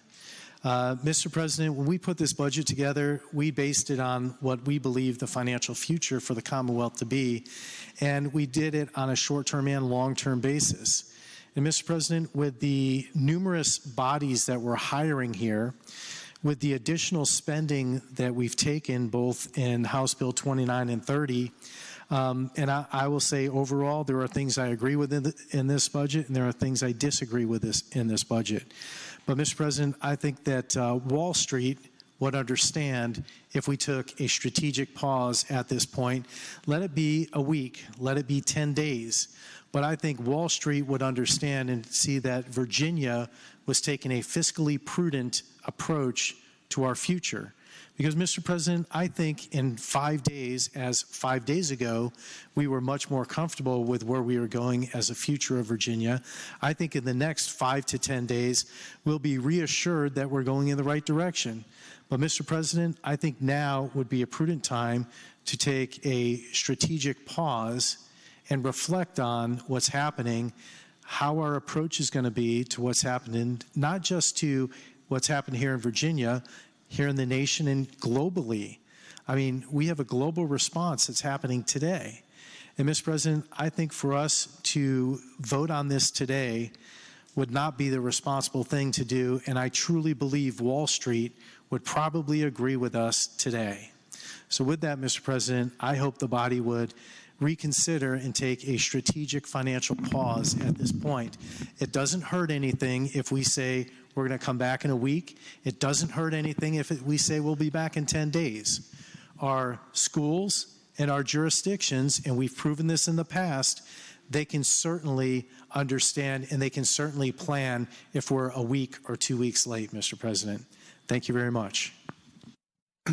What purpose is the senior senator from Fairfax? Senator Saslaw rise. Mr. President, there was a little story in the paper today that might have affected the price that the senior senator from Virginia Beach just mentioned. It seems yesterday that Boeing took a real minor loss that they announced of about $13 billion on the 737 MAX. I got a feeling that had just a little bit to do with their drop in stock price. Mr. President, what purpose is the senator from Virginia Beach to the bill? Rise. I use Boeing as only one example. If you look at Apple, if you look at Tesla, if you look at GM, Ford, if you look at almost any stock, you'll see that they've taken a 30% plus hit. So I'm not isolating just down to Boeing, and every single one of those 5 days ago, it was 20% higher than it is today, 30% higher than it is today. And Mr. President, I really respect the senior senator from Fairfax, and when I give one example, please understand I can come back and give you 100 more very quickly. And if you want to talk about it, let's look at Apple stock. Let's look at Tesla. Let's look at Amazon. Let's look at Philip Morris. Let's look at Dominion. Let's continue to go down. Mr. President, would you yield for a question? Mr. President, I'll yield when I'm finished. And Mr. President, we have to take a holistic approach at what we do here in the Commonwealth. So when I make a suggestion that we follow the lead from our senior leaders, the gentleman from Bedford and the gentleman from Williamsburg or James City County, Mr. President, I must say that I understand when I say that, I'm looking at Wall Street as a whole, and I believe with our bond rating the way it is today, they would clearly understand that we are taking the fiscally prudent position. Now, Mr. President, I'm happy to yield to the senior senator from Fairfax. Senator from James City County, Senator Norman. Thank you, Mr. President. I know that we have almost completely abandoned parliamentary debate, but I would certainly be prayerful that we're not devolving down into a dueling debate on the underlying facts of it. And thank the Senator. For what purpose is the senior senator from Fairfax, Senator Sasso? Would the senior senator from Virginia Beach yield for a question? Senator Yield. Mr. President, happy to do so. Senator Yield, you have the floor. I would ask the senior senator that you couldn't possibly be serious about debating Tesla stock, could you? Senator, the floor. Mr. President, I'd be very, very happy to debate Tesla stock, especially when Tesla came out and GM had talked about. Point of order. Senator, the floor. Mr. President, it clearly is deteriorating into a running debate, sir. Mr. President, with that, I'll sit down. All right. Thank the Senator. For what purpose does the senator from Bedford, Senator Newman, rise? Mr. President, speaking to the bill. Senator, the floor. Mr. President, I hope that this does not in any way become a Republican or Democrat thing, and I really don't believe it is. When we talked, and we don't talk about what we talk about in some of our caucuses, but I can tell you, and I may get in trouble, but we didn't ask anybody to vote anyway. We just said, listen, some of us think there's a problem, and we've got to find a way to have a solution. And that was left just like that. We also spoke about the leadership of the senior senator from Northern Fairfax, and I just I'm not going to repeat my my discussion earlier, but I do hope in regards to Senate Bill 30 that if we're going to do, and I'm sure we will, as the senator from Northern Fairfax suggested, that we get with the governor very quickly. Number two, I believe there's public information that needs to get out. I believe there's other medical items. The governor talked yesterday about the potential for about $10 million. I think that may be woefully inadequate. We have the seniors in our Commonwealth, I think, would probably need even more assistance. So I'm not going to repeat the items, but I am very, very concerned about this, and I hope that none of these items related to a very serious illness ever become a Republican or a Democrat item. It is an item that this body just takes very seriously, as we always do with the budget. Thank you, Mr. President. Thanks, Senator. Do any other senators wish to be heard regarding House Bill 30? Seeing none, the question is, shall the Senate adopt the conference committee report regarding House Bill 30? All in favor of the motion will record their vote aye. Those opposed, no. Are the senators ready to vote? Have all the senators voted? Do any senators desire to change their vote? Clerk, close the roll. Ayes 27, noes 11. Ayes 27, noes 11. The Senate adopts conference committee report for House Bill 30. You want to take up?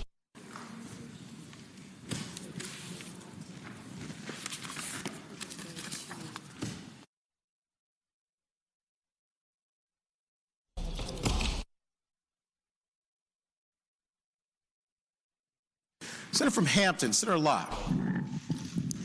Thank you, Mr. President. I move that we suspend the rules, discharge the Committee on Rules, waive the second reading, and take up House Joint Resolution 510 for immediate consideration. Thank you, Senator. Question is, shall the rules be suspended, the Committee on Rules be discharged, the second reading be waived, and the resolution be taken up for immediate consideration? All in favor of the motion will record their vote aye. Those opposed, no. Are the senators ready to vote? Does someone wish to be heard? Okay, can we clear the board? Let's clear the board. All right, if anybody wants to, if you could punch in, that'd be helpful. All right, let's clear the board. What purpose is Senator from Fairfax City, Senator Peterson? Mr. President, I rise to ask the gentlelady a question. Senator Yield. And I'm looking. Yes. Senator Yield, if I might. I'm looking specifically at House Joint Resolution number 510, which is basically organizing our body for the 2021 General Assembly. Is that correct? Senator's the floor. This is the procedural, this is the scheduling resolution. Further question? I would ask the gentlelady, if I recall... This is a pre-file resolution. Pre-filing. I would ask the gentlelady, I recalled in the Rules Committee we had a limit on the number of pre-filing draft requests as it came out of the Senate. I don't see that in this joint resolution. I just asked what happened. Senator's the floor. What happened was we could, Mr. President, that the House and we could not agree on that number, so we agreed to Rule 5, and that was that we would take that up with joint rules in terms of what that number would be in the interim. Speak briefly to the motion. Senator's the floor. Ladies and gentlemen of the body, I just, we were speaking somewhat lightheartedly in rules about that limit request, but I do think it's important, especially in a short session with 46 days, to have some type of limitation on drafting requests. So I just hopefully joint rules can work that in later. Thank you. Thank you. Senator, for what purpose does the junior senator from Richmond City, Senator Morrissey, rise? Thank you, Mr. President. Mr. President, would the senator from Hampton? Hampton. Senator Yield. Question. Yes. Senator Yield, you have the floor. Could the senator explain what the number was that was bandied about as to the limitation on drafts? In the Rules Committee, it was 30. Speak briefly to the House Joint Resolution. Senator's the floor. Ladies and gentlemen, first of all, I can't begin to tell you what an honor it was to serve with everybody this year. One of the most frustrating aspects, though, was during committee meetings to get a 25-page substitute passed out and then be asked to vote on it within seconds. This year, I believe, and Madam Clerk will correct me, there were over 3,000 bills that came through. I'm not quite sure that we have 3,000 great ideas, both in this House and in the other body. I would suggest that we consider on Rule Line 8, this may be a floor amendment, requests for drafts of any bill or joint resolution to be pre-filed shall, and then insert the words, be limited to 20 drafts, and must be submitted by, and continue on. Otherwise, we will be in the same situation next year that we were this year, with fewer days discussing thousands of bills and not giving due justice to those bills. So, Mr. President, Madam Clerk, if it's appropriate, if it's the appropriate parliamentary procedures to make that floor amendment now, then I do so.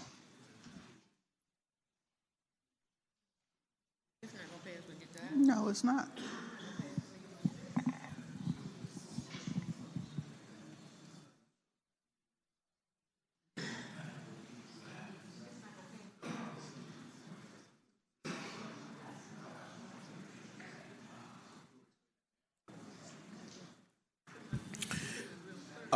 Right. I would just, to the parliamentary inquiry by the senator, so we will first need to suspend the rules, which will take that vote to take it up for immediate consideration. The clerk will read the title, then the senator, if he would like, can amend it, but you'll actually have to write out the amendment, and we'll have to get that distributed, and then we will have a vote on whether or not to agree to the amendment, and then also to the resolution itself. For what purpose does the senator from Roanoke County, Senator Suderline, rise?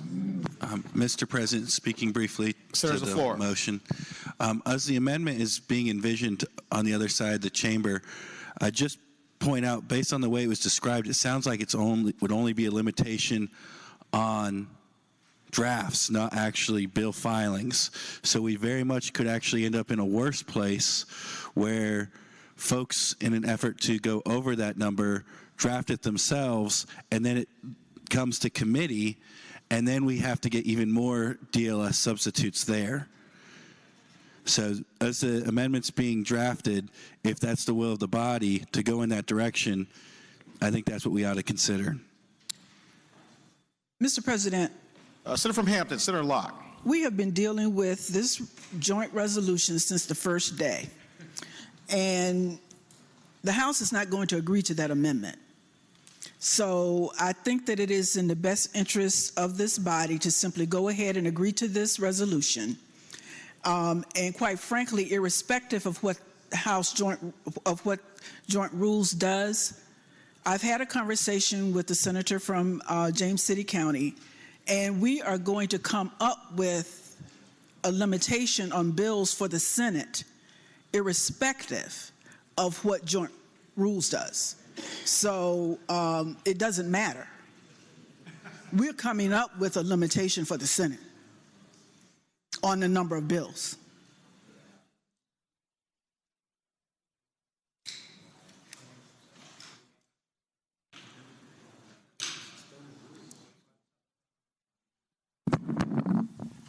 Mr. President. Right for the Senator, I was just informed by Madam Clerk that just for everyone's information, the House apparently has a limit on 15. They have 15. They have a limit of 15 in the short session. Short session, which we'll be going to next year. Senator from James City County, Senator Norton. Thank you, Mr. President. I associate myself with the comments from the gentlelady from Hampton, but the issue before us is whether or not to suspend the rules, not whether or not we're going to adopt or reject an amendment. So I would respectfully ask that we move forward on the vote as to whether or not we're going to suspend the rules, sir. Absolutely. No other senators wish to be heard on this motion. The question is, shall the rules be suspended, the committee on rules be discharged, the second reading be waived, and the resolution be taken up for immediate consideration? All in favor of the motion will record their vote aye. Those opposed, no. Are the senators ready to vote? Have all the senators voted? Do any senators desire to change their vote? Clerk will close the roll. Ayes 38, no 0. Ayes 38, no 0. The rules are suspended. The Committee on Rules is discharged. The second reading is waived, and the resolution will be taken up for immediate consideration.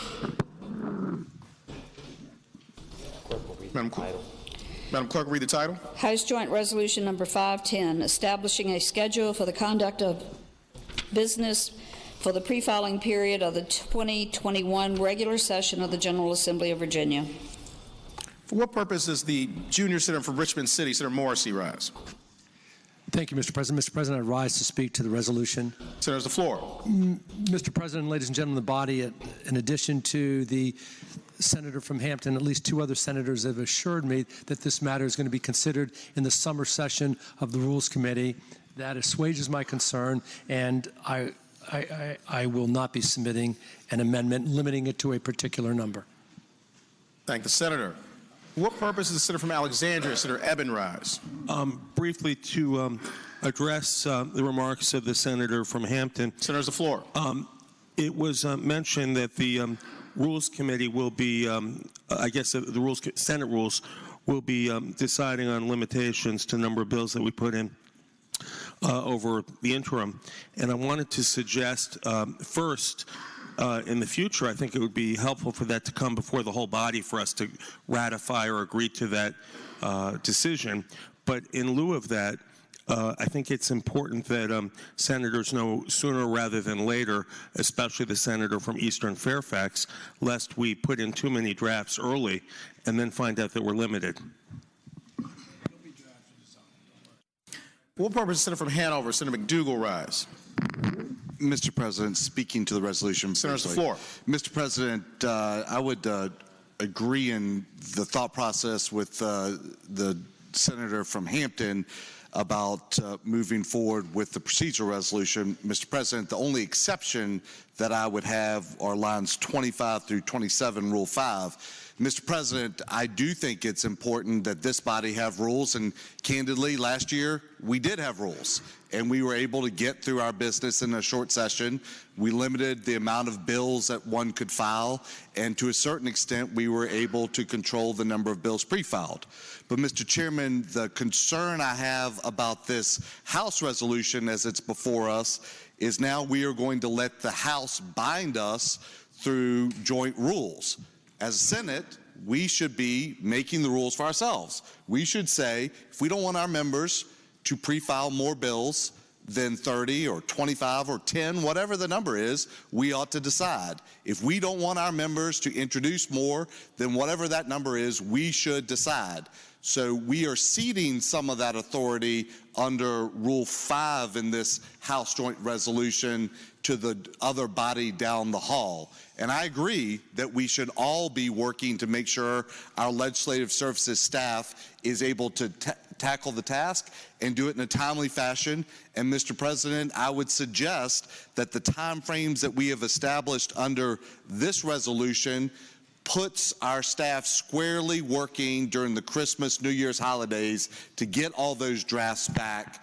And as time goes forward, if we want to maintain our top-notch legislative services staff, then we're going to have to seriously examine the burden we place them under every Christmas, New Year's, because at some point they're going to say, it's not worth it to be away from my family working 70, 80 hours a week, and that might be generous, in order to get all the drafts back to us, half of which we never even file. So, Mr. President, I do think we need strict rules. I do think that this body can come up with rules for ourselves, like the senator from Hampton articulated. But, Mr. President, I do have some real serious concerns about the step of putting joint rules deciding the Senate rules, as would be in Rule 5. Thank you, Senator. What purpose, Senator from Hampton? Senator Locke, rise. Mr. President, I would like to assure the senator from Hanover that Rule 5 does not address the Senate establishing its own rules. We will be establishing our rules with regard to the limitation on the number of bills that we will be introducing.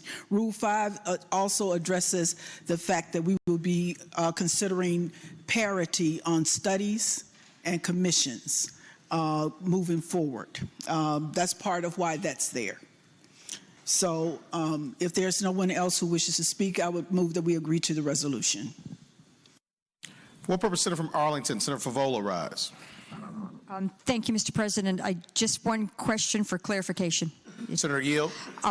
So what we are agreeing to at least is the time frames in this resolution. Is that correct? Senator's the floor. For the senator from Hampton. Thank you, Mr. President. Thank you, Senator. Question is, shall the Senate agree to House Joint Resolution 510? All in favor of the motion will record their vote aye. Those opposed, no. Are the senators ready to vote? Have all the senators voted? Do any senator desire to change their vote? Clerk, close the roll.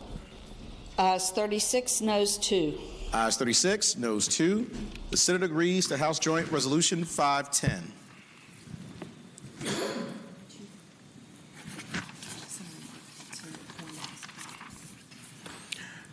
The chair directs the senator from Hampton, Senator Locke, to inform the House of Delegates of the action on the part of the Senate.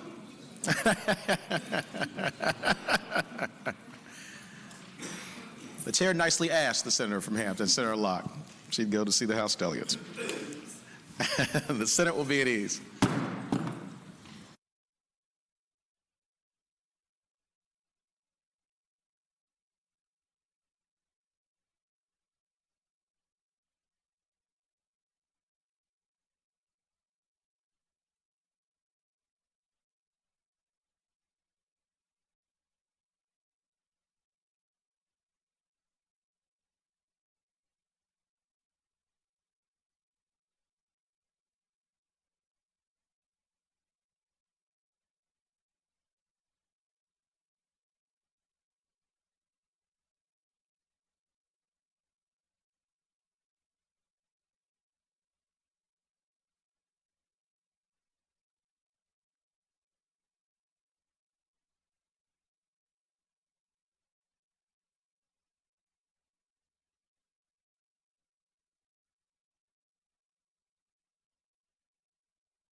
Senate will come to order. The senators will please take their seats. Those persons not entitled to the privilege of the floor, please retire to the gallery. The chair recognizes the senator from Roanoke City, Senator Edwards. Mr. President, I move that the rules be suspended and the House Joint Resolution number 509 be taken up for immediate consideration. Thank you, Senator. For what purpose, Senator from James City County, Senator Norman, rise. Thank you, Mr. President. I'd like to sever the gentleman's motion, and I would respectfully ask that lines 20 and 21 be taken out of the resolution number 509 for a separate and distinctive vote.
Senate will be at ease.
Order. Senator from James City County, Senator Norman. Thank you, Mr. President. I'm going to respectfully withdraw that motion. And, Mr. President, when we get to the nominating portion of the resolution, based on what the Committee of Commerce and Labor has done, then I will make an objection at that point, sir. So thank you for your courtesy. Thank the senator. Without objection, the motion is withdrawn. For what purpose, Junior Senator from Richmond City, Senator Morrissey, rise. Thank you, Mr. President. Speaking to the House Joint Resolution 509.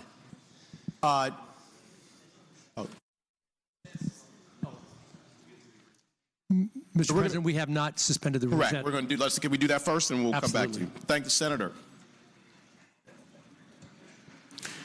Question is, shall the rules be suspended and House Joint Resolution number 509 be taken up for immediate consideration? All in favor of the motion will record their vote aye. Those opposed, no. Are the senators ready to vote? Have all the senators voted? Do any senators desire to change their vote? Clerk, close the roll. Ayes 36, noes 0. Ayes 36, noes 0. The rules are suspended. The resolution will be taken up for immediate consideration. The chair recognizes the senator from Roanoke City, Senator Edwards.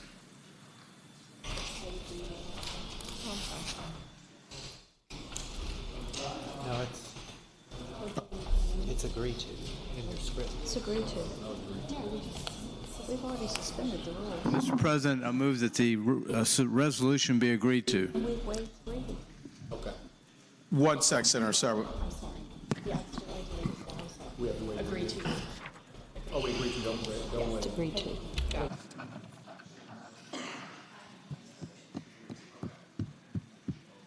Thank the Senator. Senator from Roanoke City, Senator Edwards. Mr. President, I move that the resolution be agreed to. Senator has the floor. Mr. President, this is a resolution electing a judge of circuit courts, general district courts, juvenile and domestic relations district courts, as well as the state corporation commission and the juvenile and the judicial inquiry and review commission. Thanks, Senator. For what purpose does the junior senator from Richmond City, Senator Morrissey, rise? Thank you, Mr. President.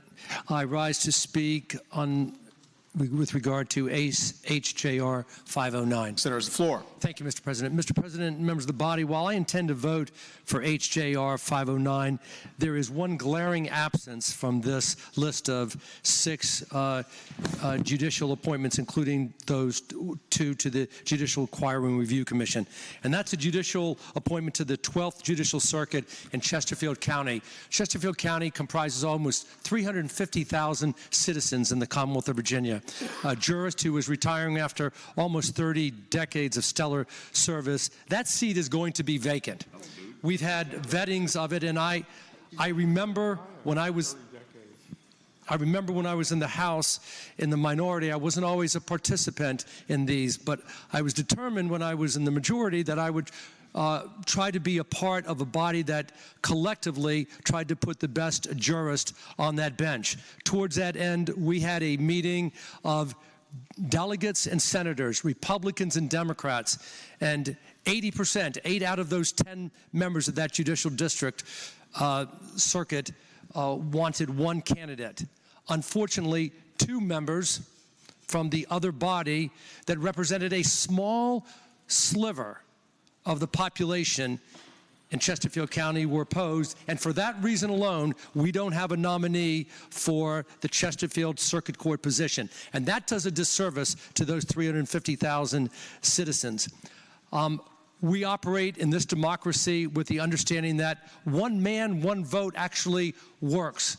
Perhaps the system in Fairfax County where you do have one man, one woman, one vote works. But here, with 80% of the delegation representing over 90% of the constituents in Chesterfield County, their will is thwarted because of 2 members on the other side. And I think that's disgraceful, and more importantly, it's a disservice to those 349,000 citizens in Chesterfield County. Thank you, Mr. President. Thank the Senator. For what purpose does the senior senator from Chesterfield, Senator Chase, rise? Thank you, Mr. President. I rise to speak in favor of House Joint Resolution number 509 and speaking. Senator's the floor. First of all, Mr. President, I'd like to compliment the junior senator from Richmond. It has been the most organized process that we have ever had in the time that I've been in the Senate as far as judicial appointments and selection. It was very well organized, and all to his credit. What I would also say is that it was a very fair process, and it was the House, 2 members in the House that held up this entire process. The Senate was on the same page. So compliments to the Senate. I'm very disappointed that we were not able to put forward our best candidate, but I still want to give sincerest compliments to the junior senator from Richmond for trying to make it work. Thank the Senator. Do any other senators wish to be heard regarding House Joint Resolution 509? Seeing none, question is, shall the resolution be agreed to? All in favor of agreeing to the resolution will record their vote aye. Those opposed, no. Are the senators ready to vote? Have all the senators voted? Do any senators desire to change their vote? Clerk, close the roll. Ayes 35, no 0. Ayes 35, no 0. The resolution is agreed to. Chair directs the senator from Roanoke City, Senator Edwards, to inform the House of Delegates of the action of the Senate. Senate will be at ease.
Senate will come to order. The time for the joint order for certain judicial elections has arrived, and the Senate, on its part, is ready to proceed with the execution of House Joint Resolution number 509. Nominations are now in order for a judge of the respective circuit courts. The chair recognizes the senator from Roanoke City, Senator Edwards. Mr. President, I move that the rules be suspended, the Committee on the Judiciary be discharged from further consideration of the resolution, the readings of the title be waived, and the Senate Joint Resolution 53 be taken up for immediate consideration. Thank the senator. The question is, shall the rules be suspended, the Committee on the Judiciary be discharged from further consideration of the resolution, the readings of the title be waived, and Senate Resolution number 53 be taken up for immediate consideration? All in favor of the motion will record their vote aye. Those opposed, no. Are the senators ready to vote? Have all the senators voted? Do any senator desire to change their vote? Clerk, close the roll. Ayes 34, no 0. Ayes 34, no 0. The rules are suspended to take up the resolution for immediate consideration. The chair recognizes the senator from Roanoke City, Senator Edwards. Mr. President, I move the resolution be agreed to, and speaking to the resolution. Senator, has the floor. Mr. Chairman, Mr. Speaker, Mr. President, I'll get it right. Mr. President, Senate Joint Resolution number 53 is to elect a judge to the 23rd Judicial Circuit, which encompasses Salem, Roanoke County, and Roanoke City. Mr. President, the nominee is currently a judge of the Juvenile Domestic Relations District Court in the 23rd Judicial Circuit.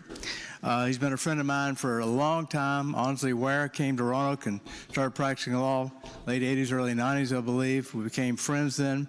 He worked in the Democratic Party in different capacities. And in 2004, when Chip Woodrum resigned and retired from the House of Delegates, he was elected to that position. As I say, we've worked closely together for many, many years, and he's been a very good friend for a long time. And now he will be a judge, hopefully, on to the circuit court. Mr. President, as a judge of the Juvenile Domestic Relations District Court. Sorry to interrupt the senator. I'm just informed that we don't talk about judges personally before the vote. I'm trying to explain the judge, who the judge is. Okay. Mr. President, I would like to commend and recognize the senator from Bedford, who's also a senator recognized a judge as a senator who encompasses part of the 23rd Judicial Circuit. So at that point, I would like to, and I would also point out, this is an important election because this particular judge is African American. He brings his historic perspective, his personal perspective to the bench. And the fact is, Mr. President, we don't have enough diversity on the trial courts in Virginia. Mr. President, so with that, Mr. President, point of order, I would like to point of order, Senator. To the senator from Bedford, if I might. Senator from James City County. Mr. President, I thought that Mr. President and Madam Clerk gave him some direction on that, so I would appreciate it if he'd adhere to it.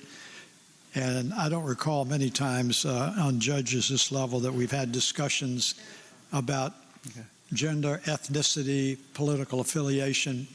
Highly unusual. All right. Mr. President, I'd like to yield to the senator from Bedford. Senator from Bedford, Senator Newman. I'm good.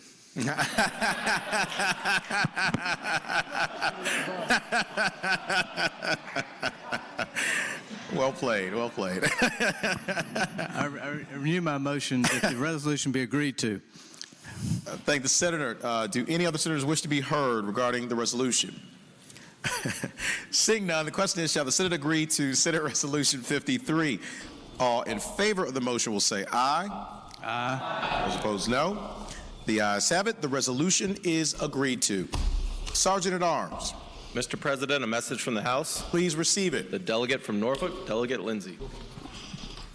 Mr. President, I've been directed by the Speaker of the House to inform the Senate that the House has made certain nominations pursuant to HJR 509 and requests the concurrence of the Senate. Okay.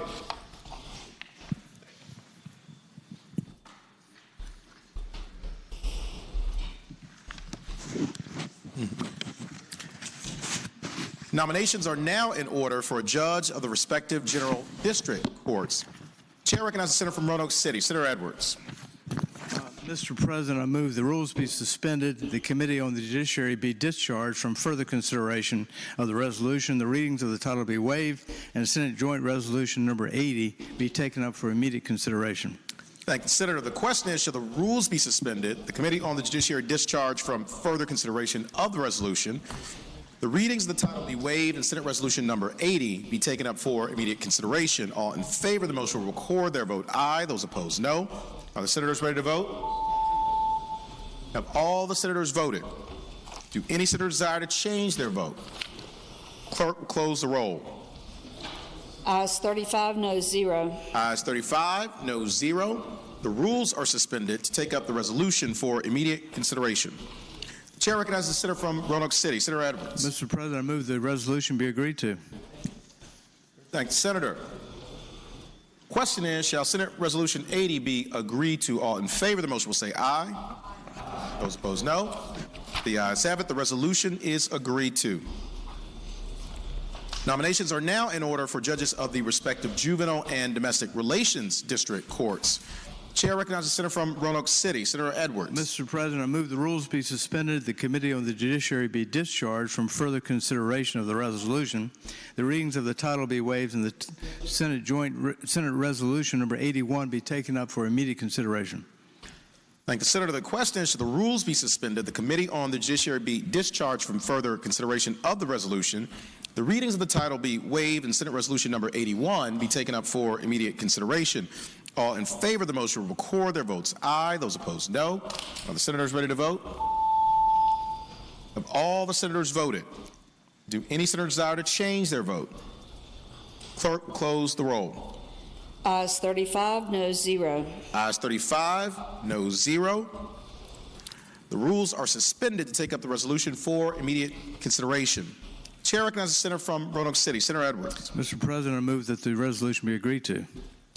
Thank you, Senator. The question is, shall the resolution be agreed to? All in favor of agreeing to the resolution will say aye. Aye. Those opposed, no. The ayes have it. The resolution is agreed to. Nominations are now in order for a member of the State Corporation Commission. The chair recognizes the senior senator from Fairfax, Senator Saslaw. Oops. Mr. President, I move, I move the rules be suspended, Committee on Commerce and Labor be discharged from further consideration of the resolution, the readings of the title be waived, and SR number 82 be taken up for immediate consideration. More purpose senator from James City County, Senator Norman, rise. All due respect to the Chairman of Commerce and Labor, I would respectfully ask that we not suspend the rules as to this single individual nomination, which basically has the potential to allow the gubernatorial appointment on that. Question is, shall the rules be suspended, the Committee on Commerce and Labor be discharged from further consideration of the resolution, the readings of the title be waived, and Senate Resolution number 82 be taken up for immediate consideration? All in favor of the motion will record their vote aye. Those opposed, no. Are the senators ready to vote? Have all the senators voted? Do any senators desire to change their vote? Clerk, close the roll. Ayes 21, noes 15. Ayes 21, noes 15. The motion fails.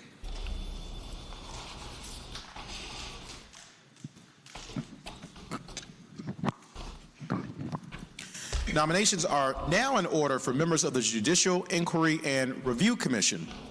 Chair recognizes the senator from Roanoke City, Senator Edwards. Mr. President, I move the rules be suspended, the Committee on the Judiciary be discharged from further consideration of the resolution, the readings of the title be waived, and Senate Resolution number 83 be taken up for immediate consideration.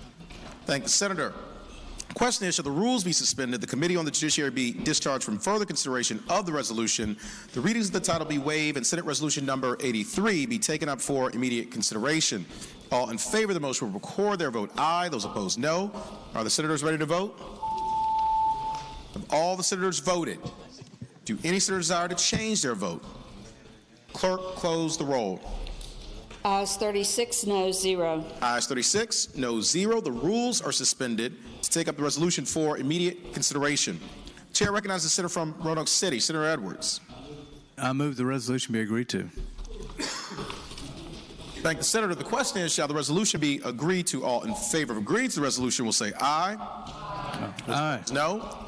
The ayes have it. The resolution is agreed to. Chair directs the senator from Roanoke City, Senator Edwards, to inform the House of Delegates of the nominations that have been made by the Senate. Senate will stand at ease.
The Senate will come to order.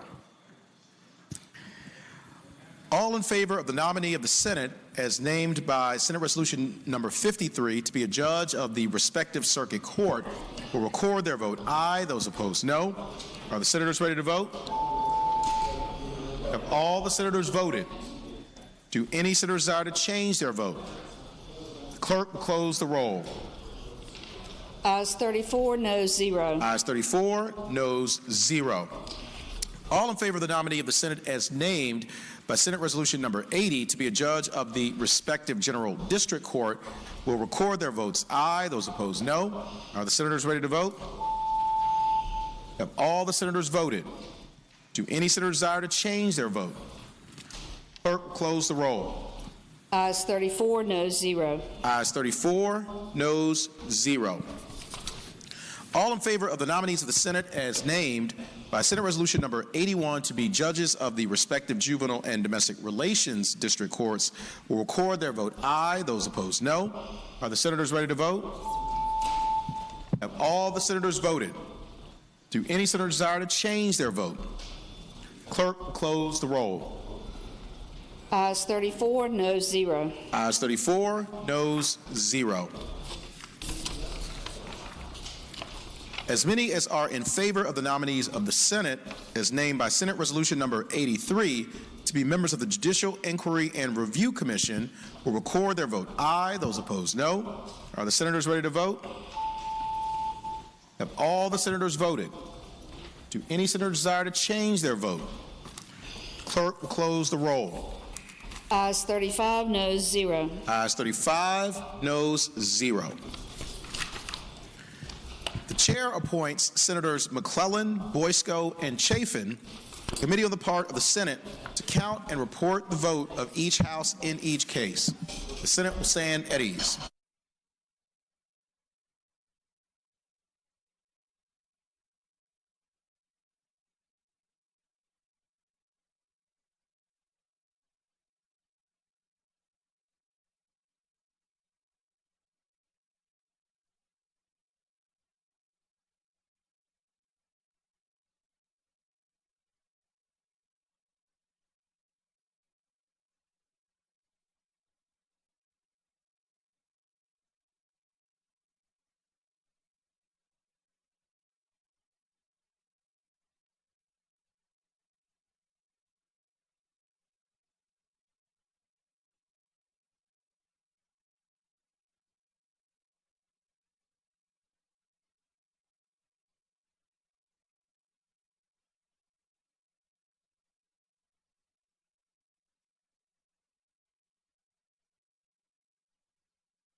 The joint order under House Joint Resolution number 509 will be resumed. The clerk will read the report of the committee to count the vote.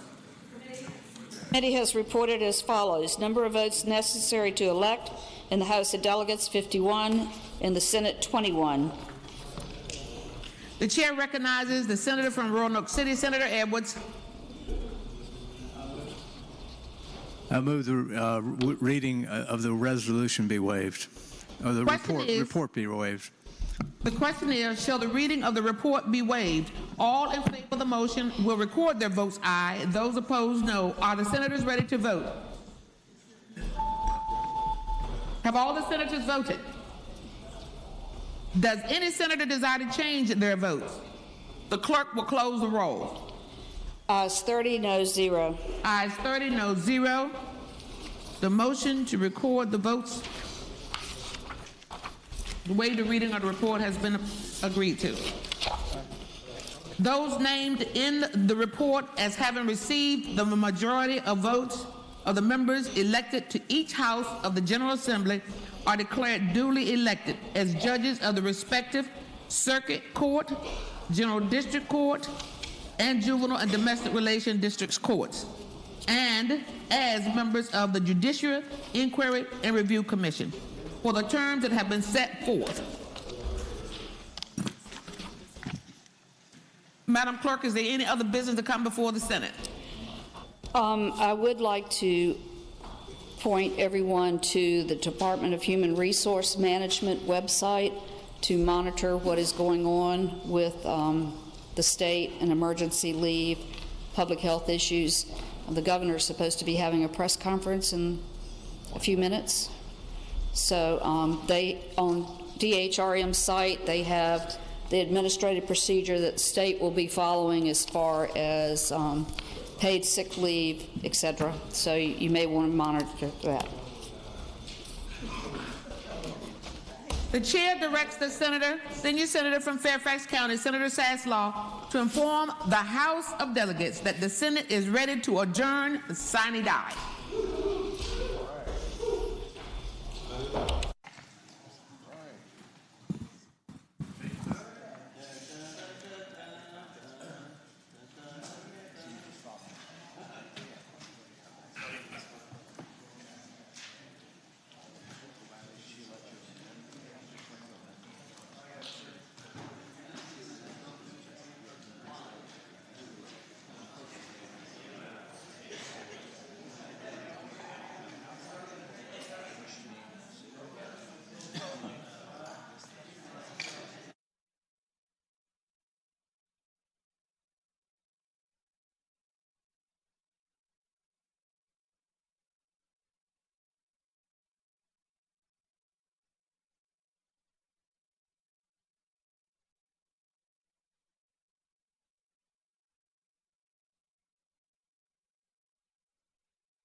From Hampton, Senator Locke.